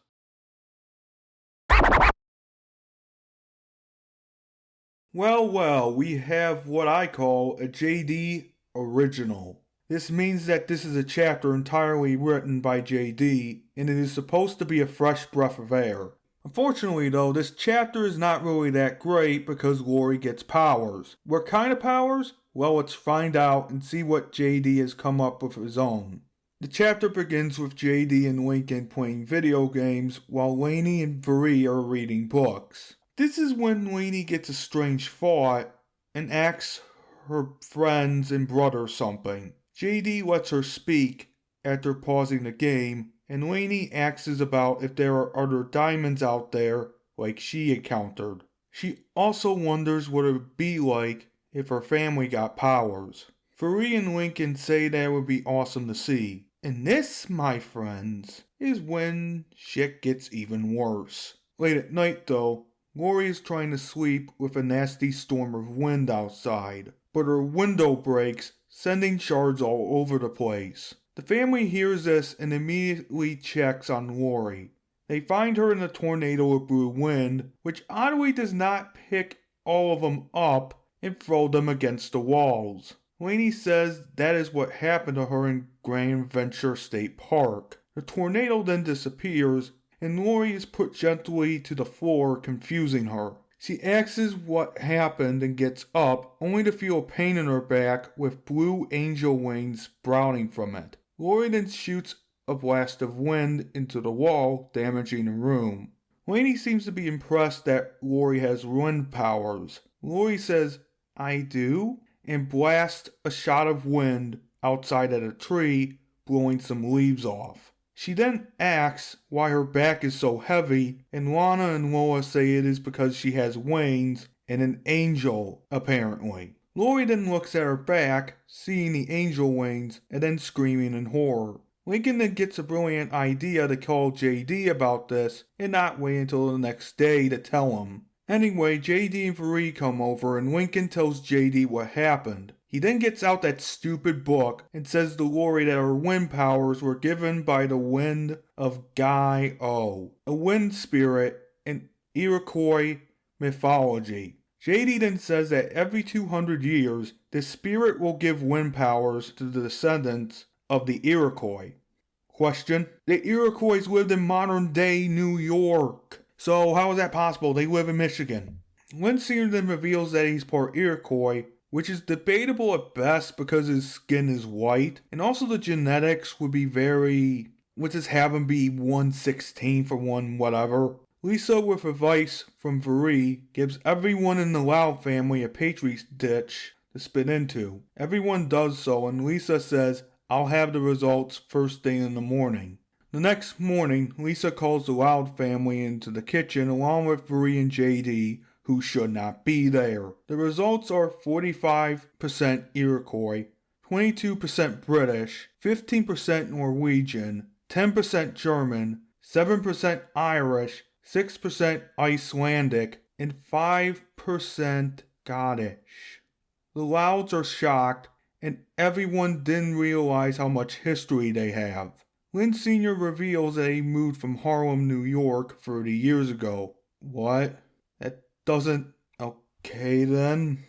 JD says that he likes the Harlem Globetrotters, and Lynn also says the same thing, showing off some basketball moves. JD talks to Lucy about if she's part Transylvanian. Dude, she's obviously not at this point. Lori then worries about how Bobby will think about her now that she has wind powers. But Varee and JD give her some encouragement. Lori then worries about not being able to control her powers, but Lainey says that she can control them with love. Okay, that's kinda stupid and generic.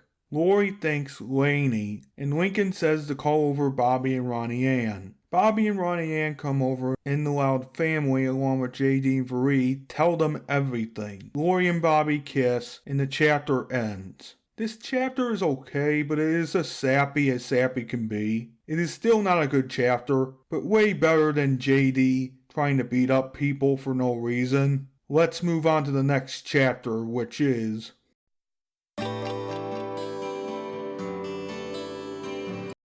L is for Love is the 23rd episode of the second season, and this is based on love. Plot is based around a secret admirer that the Louds had to impress or make come forward. Not bad for an episode like this. I remember when this episode first aired, and people were talking about Luna and Sam and how great of a couple they are.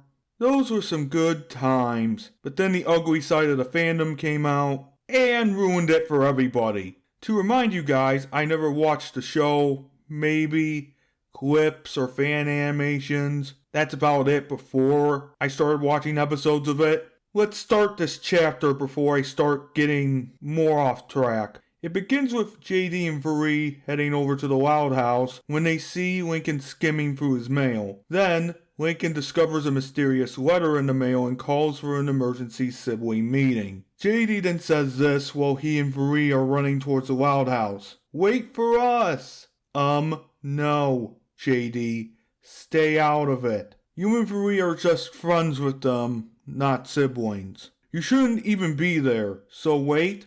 Unfortunately though, Lincoln lets them be in the meeting. The sisters get annoyed because of their day being interrupted. Lori then lifts up her shoe and bangs it on the sewing decks, calling the meeting to order, and asking Lisa to read back the minutes.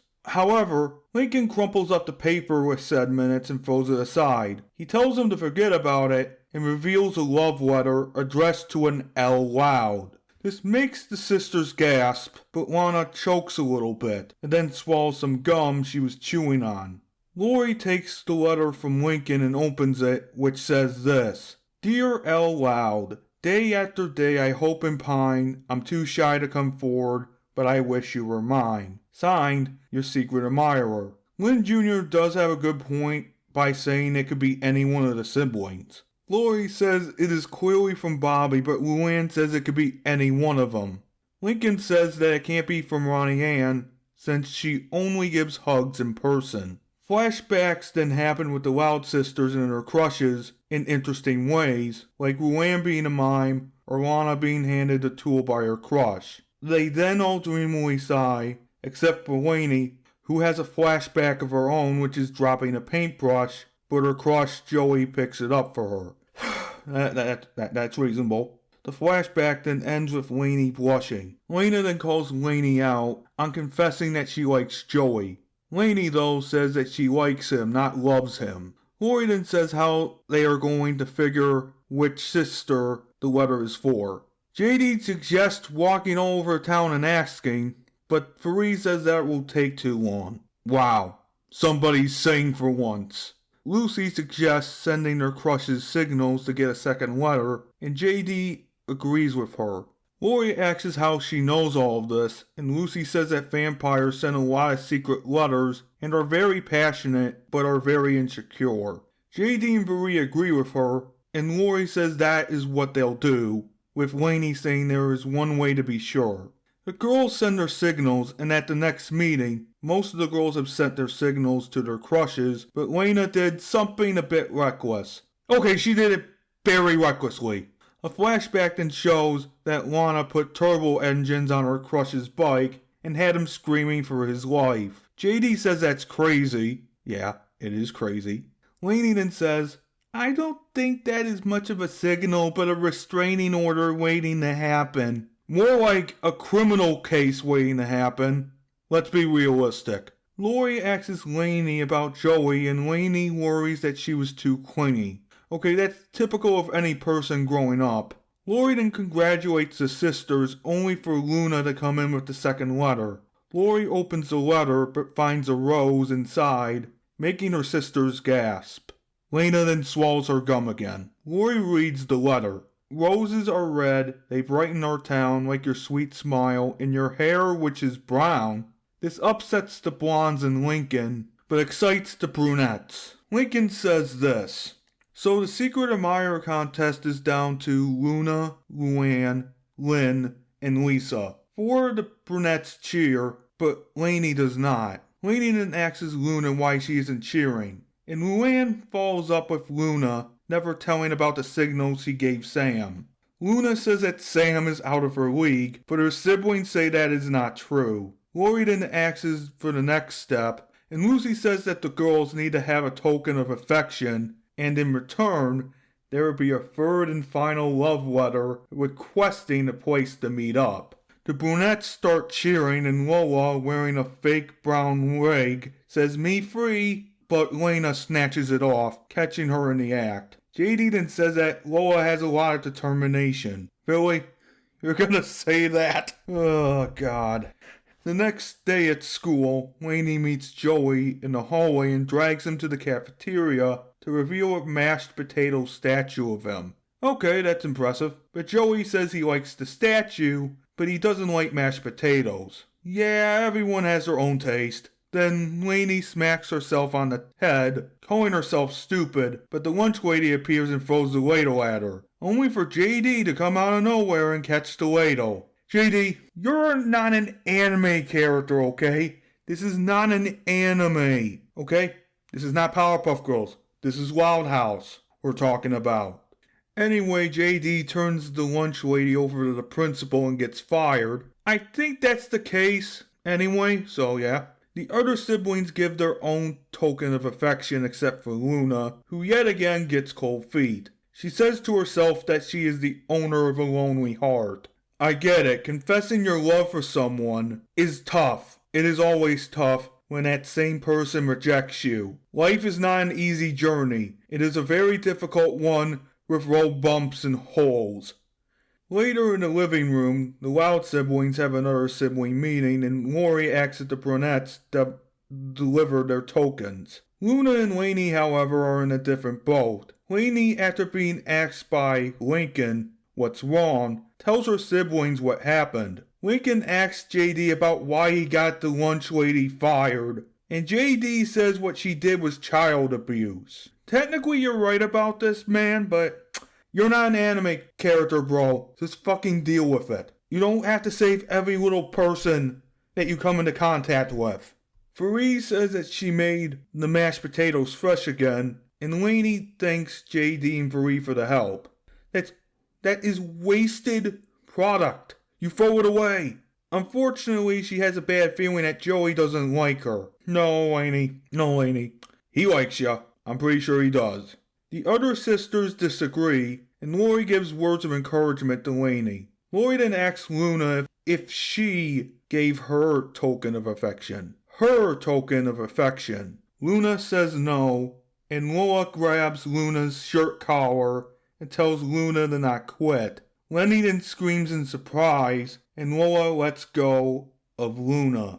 Lenny then comes in and says that the secret admirer is the mailman, revealing a final love letter. Everyone looks at Lenny dumbfounded because she is the stupid one. Lori then takes the love letter from Lainey and opens it. Dear L. Loud, here's a third letter cause I'm feeling skittish. I dig your sweet sounds and love of all things British. Everyone gasps at the sound of it, including Luna. Lincoln says that it is definitely her, and Lori says that Lucy was right because of these next few phrases. I think it is time we put love on the menu. Meet me tonight at Bangers and Mosh, the British eatery and rock venue. Luna is then excited and is dragged up by her siblings, except Lenny, who says she is going to check on the mailman. Later that night, the siblings, Luna, JD, and Fareed are at Bangers and Mosh looking for Sam.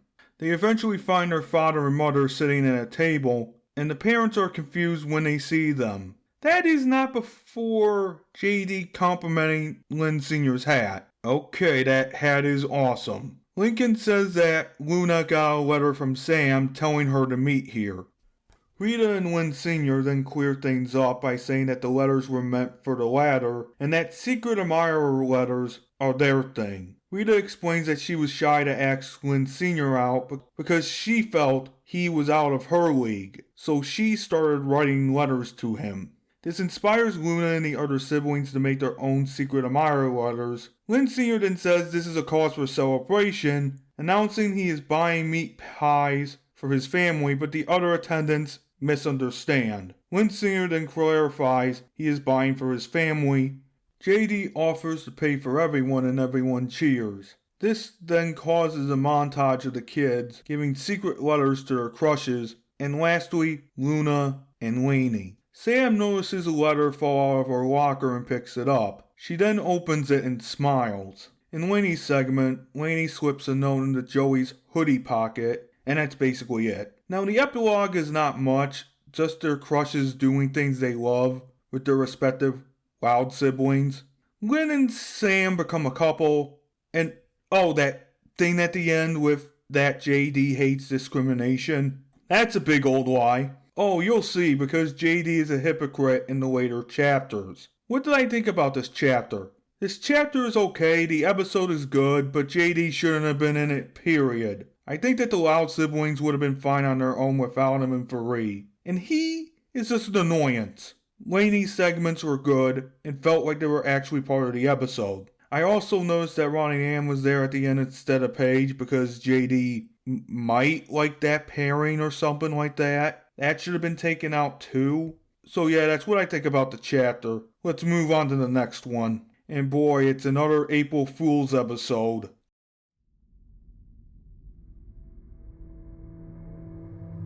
This episode is the 29th episode of the second season, and yet another April Fool's episode. My god, are there two of them? Oh, this is not good. Yes, there is another April Fool's episode, and I think this one is worse than the last one. You'll see why this is the case. The plot revolves around the Loud siblings trying to stop Luann from pranking them on April Fools yet again. Pretty simple plot to follow, but there is a lot of stuff to get through. So let's begin the chapter.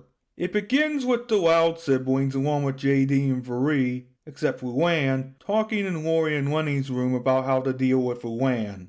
Lisa proposes that they put Luann on ice until April 2nd, and the other sisters look shocked at the idea. Lisa then says that Luann will still have a little brain function. After what I've seen, it is pretty much justified. JD Nutson says it would be cool because he saw it in Futurama. I don't want her to break out 1,000 years later. They're all dead, and Luann starts doing pranks every 3 minutes. I don't think that would be a good idea. Lady then pushes Lisa off screen and asks if there's anyone else with a solution. The twins look at each other and smile widely. Lola then says that Lena and her have an idea. Lisa moves her chamber out of the way, and the twins place a standing spot. Lincoln comes in wearing an anti-pranking suit called the Prank Me Not Poncho. It is shown to be not that prank-proof though, because of Lincoln being kicked by an automated boot and getting hit by a punching glove. Lola pumps more air into it, but this makes Lincoln a human balloon. Great, more character torture. Lori asks for more ideas on how to stop Luann because of her eyebrows growing in course. Luann says to post bad reviews of Luann's favorite prank store to run it out of business. It's a petty idea, but I like the effort. And just imagine, that actually succeeds, but Luann gets her fucking pranking supplies for the next fucking store over. It was fucking pointless. Lynn Jr. says it's a good idea, but Lincoln says that Luann got her supplies shipped offshore months ago. The sisters look at him speechless, and Lincoln says that Luann told that to him to scare him. Lainey says to put Luann in restraints, but Lynn Jr. says it won't work. Lainey also suggests a straitjacket, but she is shot down. Lori didn't notice Lenny is reading a magazine and questions her on paying attention. Lenny then says this. Oh sorry, I was just reading this ad for a clown camp that takes place over April Fool's Day weekend. She then shows him the ad with Lenny's siblings getting angry at her. Lincoln grabs the magazine from Lenny and says that it's perfect, but notices that the price is $500. JD then starts having suspicions, because of course he does. He's basically Vitiate from Star Wars at this point. Oh my fucking god, that is terrifying to think about. The sisters then look at each other, and it cuts to Rita looking at the ad. Rita says that it's a lot of money, but if it means they don't have to spend April Fools in the Prank Me Not Ponchos, it is worth it. It is then revealed that Lynn Sr. and Rita are stuck on the ceiling wearing the things. Lynn Sr. then suspiciously agrees to it and orders someone to toss his checkbook. Later that night at dinner, Luann looks at the pamphlet and gets excited but confused about what is the occasion. Lynn Sr. pretends not to realize, and Luann says that she doesn't know about this funny farms camp. Lynn Jr. says this. But think about all the fresh meat at the camp just waiting to be pranked. Lainey backs this up, and Luann gets excited for the big day, with everyone laughing nervously. Next morning, the Loud family leaves in Vanzilla for Funny Farms, and JD and Varee go into the Loud House to sneak into Luna and Luann's room. Once they do, though, they discover Luann's true plan and the blueprints in her closet, and find an even more sinister plan in her notebook. Varee gets Lainey's anti-pranking supplies, and JD and Varee spread their wings to fly towards the camp. Meanwhile, Vanzilla arrives at the camp, and the family drops Luann off. They bid her farewell, but Luann tells them to wait. Luna says to go, but Luann opens the door, which terrifies the siblings. Luann holds up pink clown shoes and says that she wants the blue ones. Her siblings sigh with relief and give her the shoes, along with Lainey's flip-flops. Vanzilla drives off with the rest of the family cheering, and Luann shrugs off and heads inside the camp. Late at night, however, Vanzilla suddenly breaks down in the middle of the road. Lynn Sr. says the van died on them, and Lana is on the case, but her toolbox is missing. Lana swears she packed it, but Lynn Sr. tells her it is okay because there is a motel conveniently near Vanzilla. It is called the Butts Motel. Yeah, it is pretty obvious what is happening at this point. But let's move on. Lola scoffs at the motel's condition because she doesn't want to stay there. One of the stars on the sign falls off, and Rita is smug saying, "Well, there you go, now it's 1 star, so you're good." Wow, being fed up, aren't you? Lainey says that she doesn't care about the stars as long as Luann is not near her, and Lola pouts. Wow, this family needs to go to therapy. The family is then seen sleeping in one of the rooms except Lana. Lana then prays to some spirit to watch over all her pets, and Lori wakes up crankily telling Lana to go to sleep. Lana whines about not getting to the ant colony, but Lori says goodnight angrily, going back to sleep. Lana curls up and goes to sleep like a dog. A cricket starts chirping non-stop, waking Lincoln up. Lincoln questions how that is not bothering anyone, and Lynn Jr. thinks he's talking about her farts. Gross. Lincoln then gets up to turn on the light, but it turns on the TV at full volume. His sisters and parents furiously get woken up by this, and Lincoln tries to shut the TV off, but ends up making the situation worse. The coffee machine turns on, the vibrating setting on the parents' bed turns on, and a blast of water hits Lenny when she tries to get towels. Suddenly, everything stops as Lena fixes the wiring and says that the builders had no idea what they were doing with said wiring. Lincoln says that they knew what they were doing because of the fake cricket he found. Everyone else gasps as they realize that Luann is indeed pranking them once again. Rita, however, is in denial and calls Luann, only for Luann's voicemail to say that they have been pranked. This freaks everyone out except for Lynn Sr. Lainey then goes over the top by saying she left her anti-pranking equipment at home.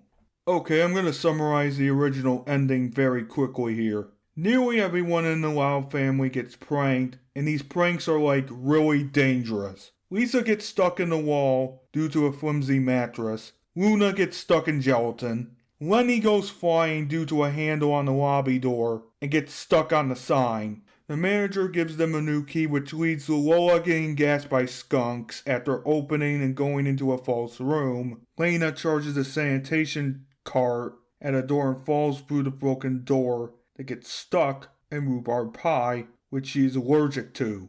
Wow, what an asshole. Lori gets her eyebrows shaved by going into Vanzilla. Rita gets piled by laundry. Lucy gets bleached. Lily gets swathed with a monkey. And Lynn Jr. gets attacked by said monkey. Finally, Lynn Sr. looks at his arm, making Lincoln suspicious. Lynn Sr. then tries to lick his arm, but Lincoln grabs his arm, seeing the locations that the family was at previously. Lincoln gets obviously pissed, and Lynn Sr. looks around before carrying him to the janitor's room and telling him everything while feeling remorse. Yeah, ain't gonna save you in this episode. The family eventually gets back at Luann with all the traps they were put through. Luann then swears to get her revenge on her family for pranking her, and the episode ends. And now JD's version. Also, Luann needs a therapist. JD and Marie arrive at the Butts Motel and they see Vanzilla parked on the side of the road, along with hearing the Loud family screaming. Marie says that they're too late, but JD says that he senses no one got hit yet. Are you sure about that? Lenny got hit with a stream of water earlier. JD and Marie make a superhero entrance through the ceiling of the room the Louds are staying in. JD says hello, and Lincoln asks how did Marie and him find them, while Lainey says they are saved. JD goes on to say that he and Marie know what Luann is planning and came to save them. Marie then reveals the hotel and camp were a ruse and part of her April Fool's Day prank. JD also says that Luann has an inside man and puts Lynn Sr. on the spot. Everyone then looks at Lynn Sr. who is sweating bullets. Lynn Sr. pretends to not know what JD and Marie are talking about, but Marie and JD reveal they got evidence. JD hands Rita Luann's notebook and the Loud siblings, and Rita are shocked by what is inside the notes. Rita then asks Lynn Sr. if this is true, and Lynn Sr. confesses about everything, including that Luann is the manager. Everyone gets disappointed at Lynn Sr. for lying to them, and Lynn Sr. reacts how he does in the original episode, which is being remorseful for his actions and knowing that he is in the wrong. Lainey then says this: "That's because she tempted you, but that's okay, you still have a chance at this." Yes and no, Lainey. Lynn Sr. should have known better, period, because he's a full-grown adult. But no, everyone agrees with JD because he's so great. Lynn Sr. suggests a very long name for the revenge operation on Luann. JD suggests Operation April Fool's Retribution as a better name, and everyone agrees to get the revenge on Luann. This happens during when Luann gets her anti-pranking supplies from JD. She then says that JD is a true friend. How many times are you going to say that? Just because he's giving her something does not mean he's a true friend automatically. That's not how life works. Back in the security room, Luann watches as everyone plans to get revenge, causing her to realize that the fun is over. An explosion blasts a hole into the security room, and everyone goes into the security room.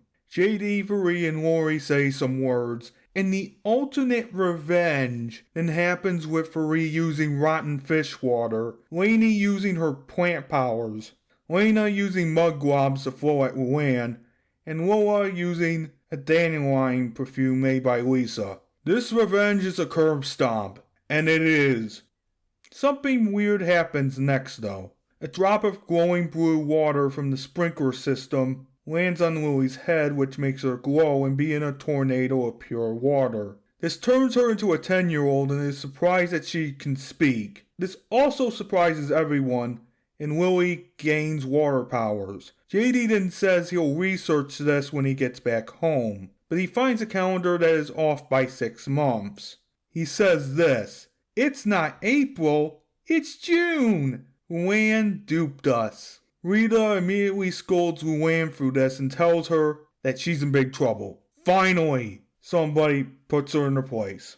Yeah, karma bites back alright for you, Luann.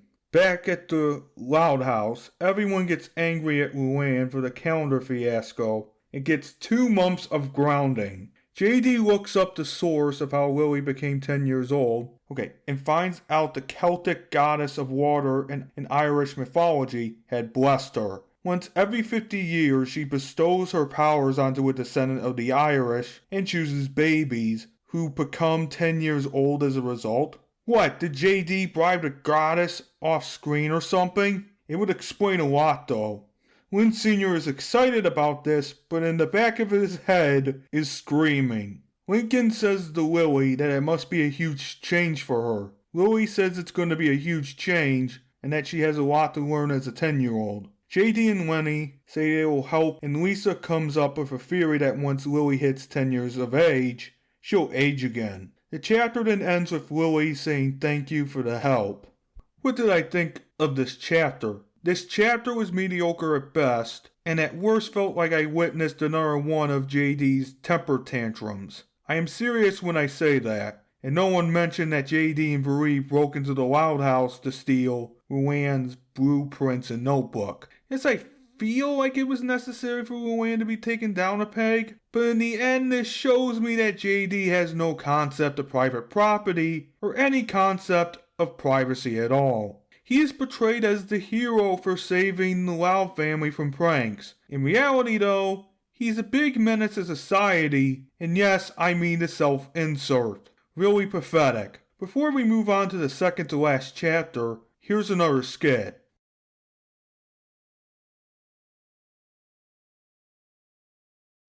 Wait a minute. Why can't I move my hand? Wait a minute. Why can't I think? Why can't I speak? Am I good? Am I bad? What am I? Whoa! She's in deep poo-doo! Here you go. Wait a minute. Why do I look 10 years old? This is not really good. What are people gonna say? Why do I have the sudden urge to have a sleepover? Oh, I wonder who could have done this. Well, it's like that someone very powerful bribes some powerful being. Oh, come on, it isn't that bad. Well, what am I gonna have to tell people?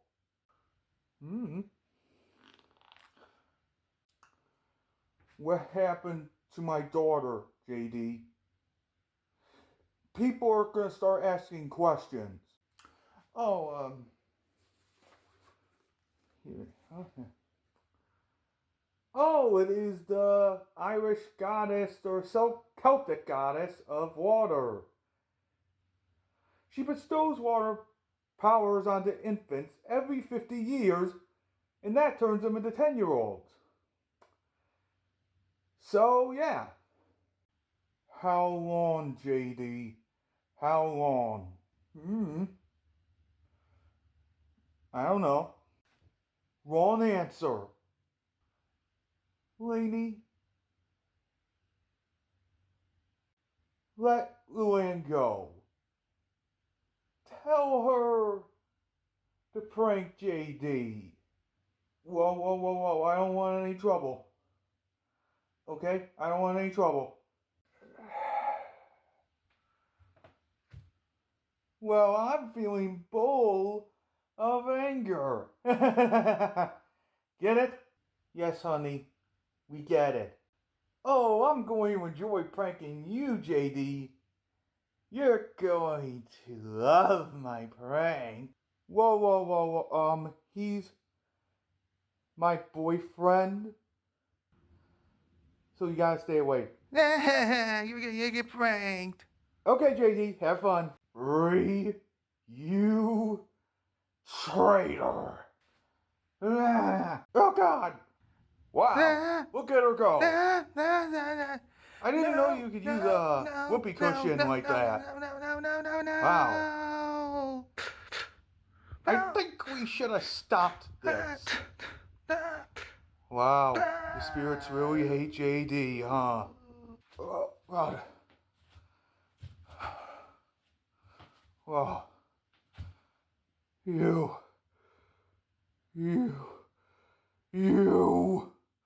You'll pay for this, Luann, if it is the last thing I do.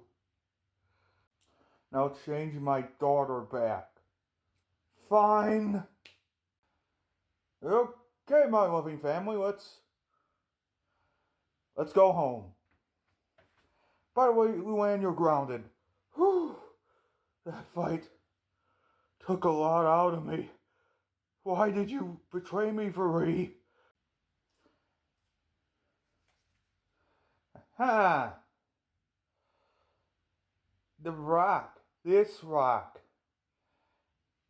That's why, JD. That's why you couldn't attack. With your bullshit powers, huh? Varee. You traitor. Oh, come on, JD. I'm flying you home. And after this, you're going to swear to me to become a better man. Okay? Fine.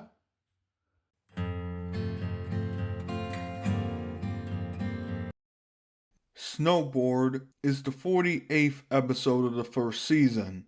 The plot this time revolves around the wonders of snow days, but Lisa is being a Grinch, so the Loud siblings try to teach her how to have fun. Yes, Lisa is the main antagonist of the episode. However, JD and Varee and Lainey are also in the mix, making this a lot harder for me to finish this script. Also, there is no 10-year-old Lily in the original version, and she doesn't talk. Let's see how this chapter does compared to the last one. It begins with a view of the Loud House at nighttime with snow falling. The view then cuts to inside with the Loud siblings watching the news for snow days. The Loud siblings get excited and hope for a snow day. Lincoln talks to the viewers and goes outside to say that he's also hoping for a snow day. The two OCs are then described walking to the Loud House in winter clothes and greeting Lincoln. JD and Varee talk to Lincoln about hoping for a snow day, and Lincoln says, "We sure are." Luna tells Lincoln, JD, and Varee that the weather is on, and the three of them go into the house. Lincoln, JD, and Varee sit on the floor, and the Loud siblings greet him and Varee. The meteorologist, Patchy Drizzle, is quite a character for this episode because of him pretending to be a tough guy. He then talks about the weather closing down schools except the ones in Royal Woods. Nah, just kidding. Royal Woods also gets a snow day, and everyone cheers, well, except for Lisa. She appears and turns off the TV, saying that there won't be a snow day. The sisters JD and Varee stop cheering and get surprised. Lisa explains that once her super strength salt is sprayed on the roads, school could still happen the next day. Obviously, everyone except Lisa boos at this and throws pillows at Lisa. Lola then says this angrily, "Why would you ruin our snow day?" Lisa explains that each day kids miss school, they get dumber. Everyone tells her to stop being too obsessed with school and tell her to have some fun. Lincoln then says to Lisa that if he, the siblings, JD, and Varee could show how fun snow days can be, that Lisa can forget the salt. The Loud kids chant, and Lisa gives in only because they spelt fun wrong. The Loud kids except Lisa then walk away while cheering. The next day, everybody is getting out of the house to have fun in the snow. Lainey approaches Lisa to be her guide on how to have fun on a snow day. Lisa says that they have 4 hours to convince her it's back to school. It then shows Lincoln running while pulling Lisa on the sled. Lainey and Lincoln try to prove how fun sledding is, but Lisa says that her butt is cold.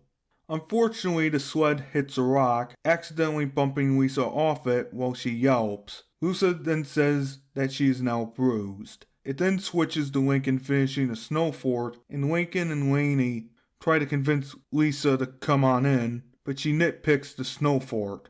When Lisa touches the snow fort, it falls apart. Farid butts in along with JD to mention their exact snow replica of a castle in Germany. Lena comes in and says that she can show Lisa how to have a good snow day. Lincoln says to go ahead as his butt is bruised and cold. Lena makes a snowman. Lisa brings out a robot that shoots lasers. Farid and Laura are ice skating. Lisa predicts when the ice will give way on the pond.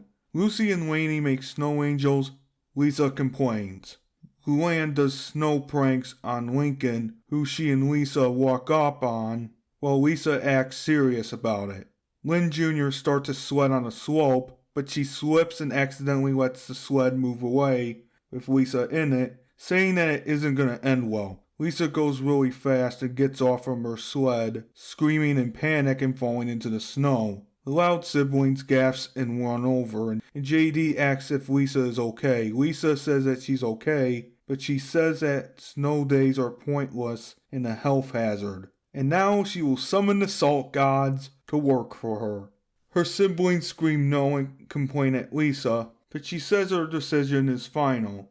However, a snowball is thrown at Lisa and she asks who threw that snowball at her. The Loud kids move out of the way to reveal Lana, who gets mad at her siblings. Lisa then says they have poked a bear and throws a snowball at Lena. This makes Lisa feel great, and Lisa makes another snowball.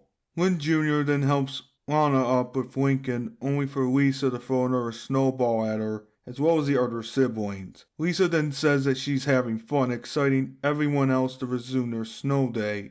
Later at night, Lincoln is having hot chocolate and blows hot air at it. Lisa approaches JD, Varee, Lainey, and Lincoln to thank them for making her realize how great snow days are. They say to Lisa that she's welcome, but Lincoln says they're going back to school tomorrow. This gives Lisa an idea, and the next day JD, the Loud siblings, and Varee enter Lincoln's room while he's sleeping. Lynn Jr. tells Lincoln to wake up because it is a snow day miracle. Lincoln gets confused and asks what she's talking about, but Lori tells him to look outside.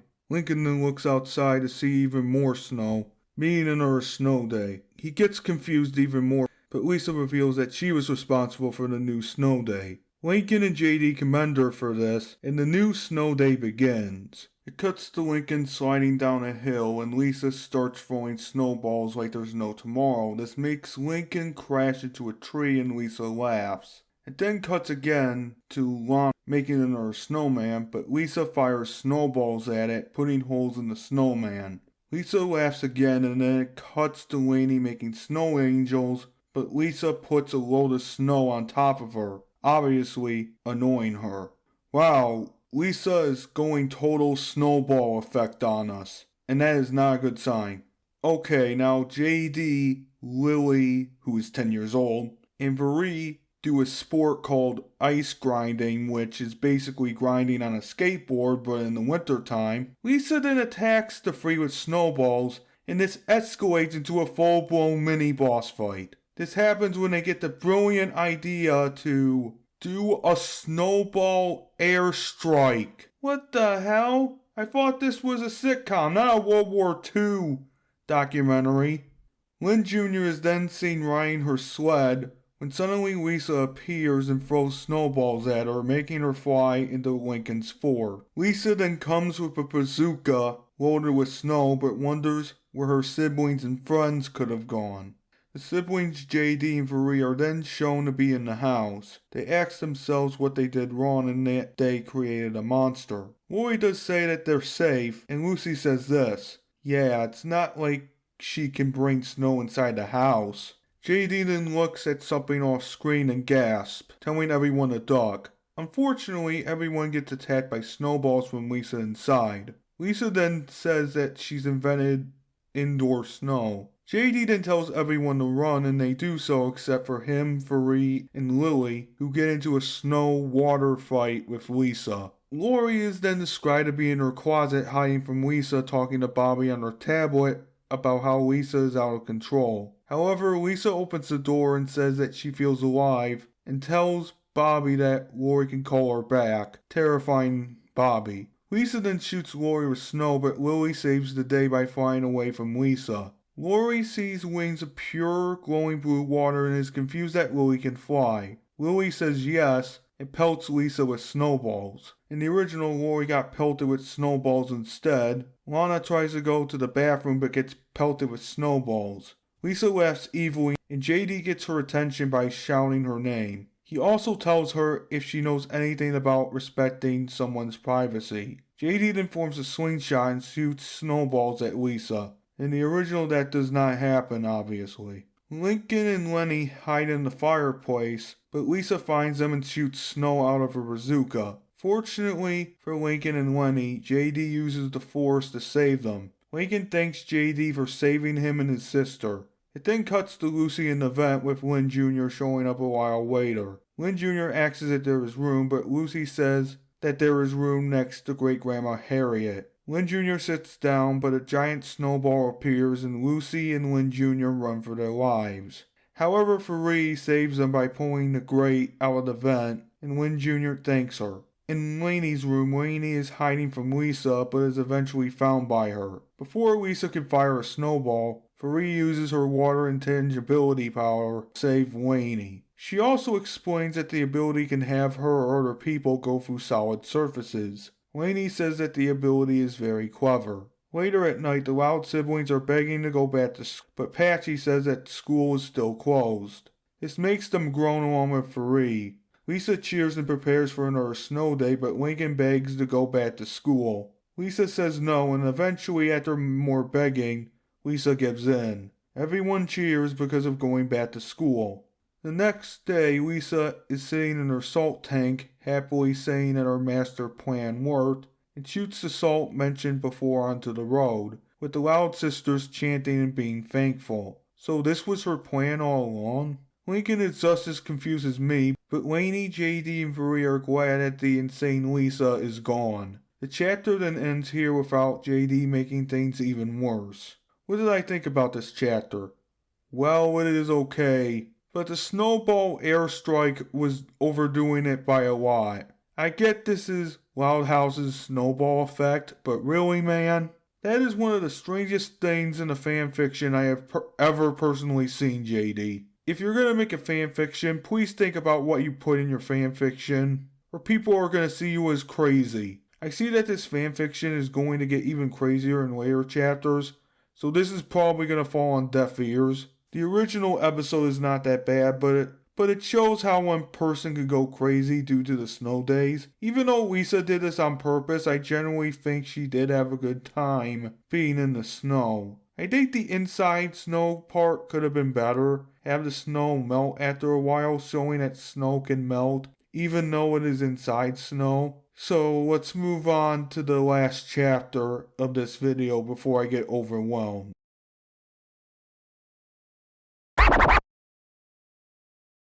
This is another one of the JD originals and the first true crossover of this fanfiction. What do I mean by that? The thing was in a previous chapter, but that was JD shape-shifting into that abomination. Here, this is a true crossover with the Loud House. And Woody Woodpecker, of all people and things, has to be in it. Just thank God that he isn't the AVGN version. Let's begin the chapter. Our protagonists in the Loud family are playing with dart blasters until they hear crying and go to the front yard to find Woody Woodpecker. JD gets very excited to see him, but Woody tells them what happened, and Lana and Lola are disgusted at Woody's neighbors, Miss Meanie and Wally, for kicking him out. So why though? Was there a restraining order involved, or did they just kick him out for being annoying? If they did the latter, the Woodpecker has a good case for forceful removal.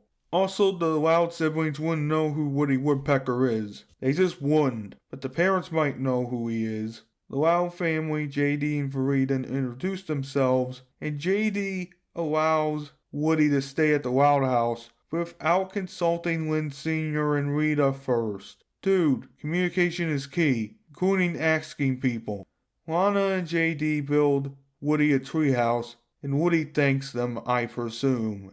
JD then gets the brilliant idea to call Woody's former neighbors to be a dick to them.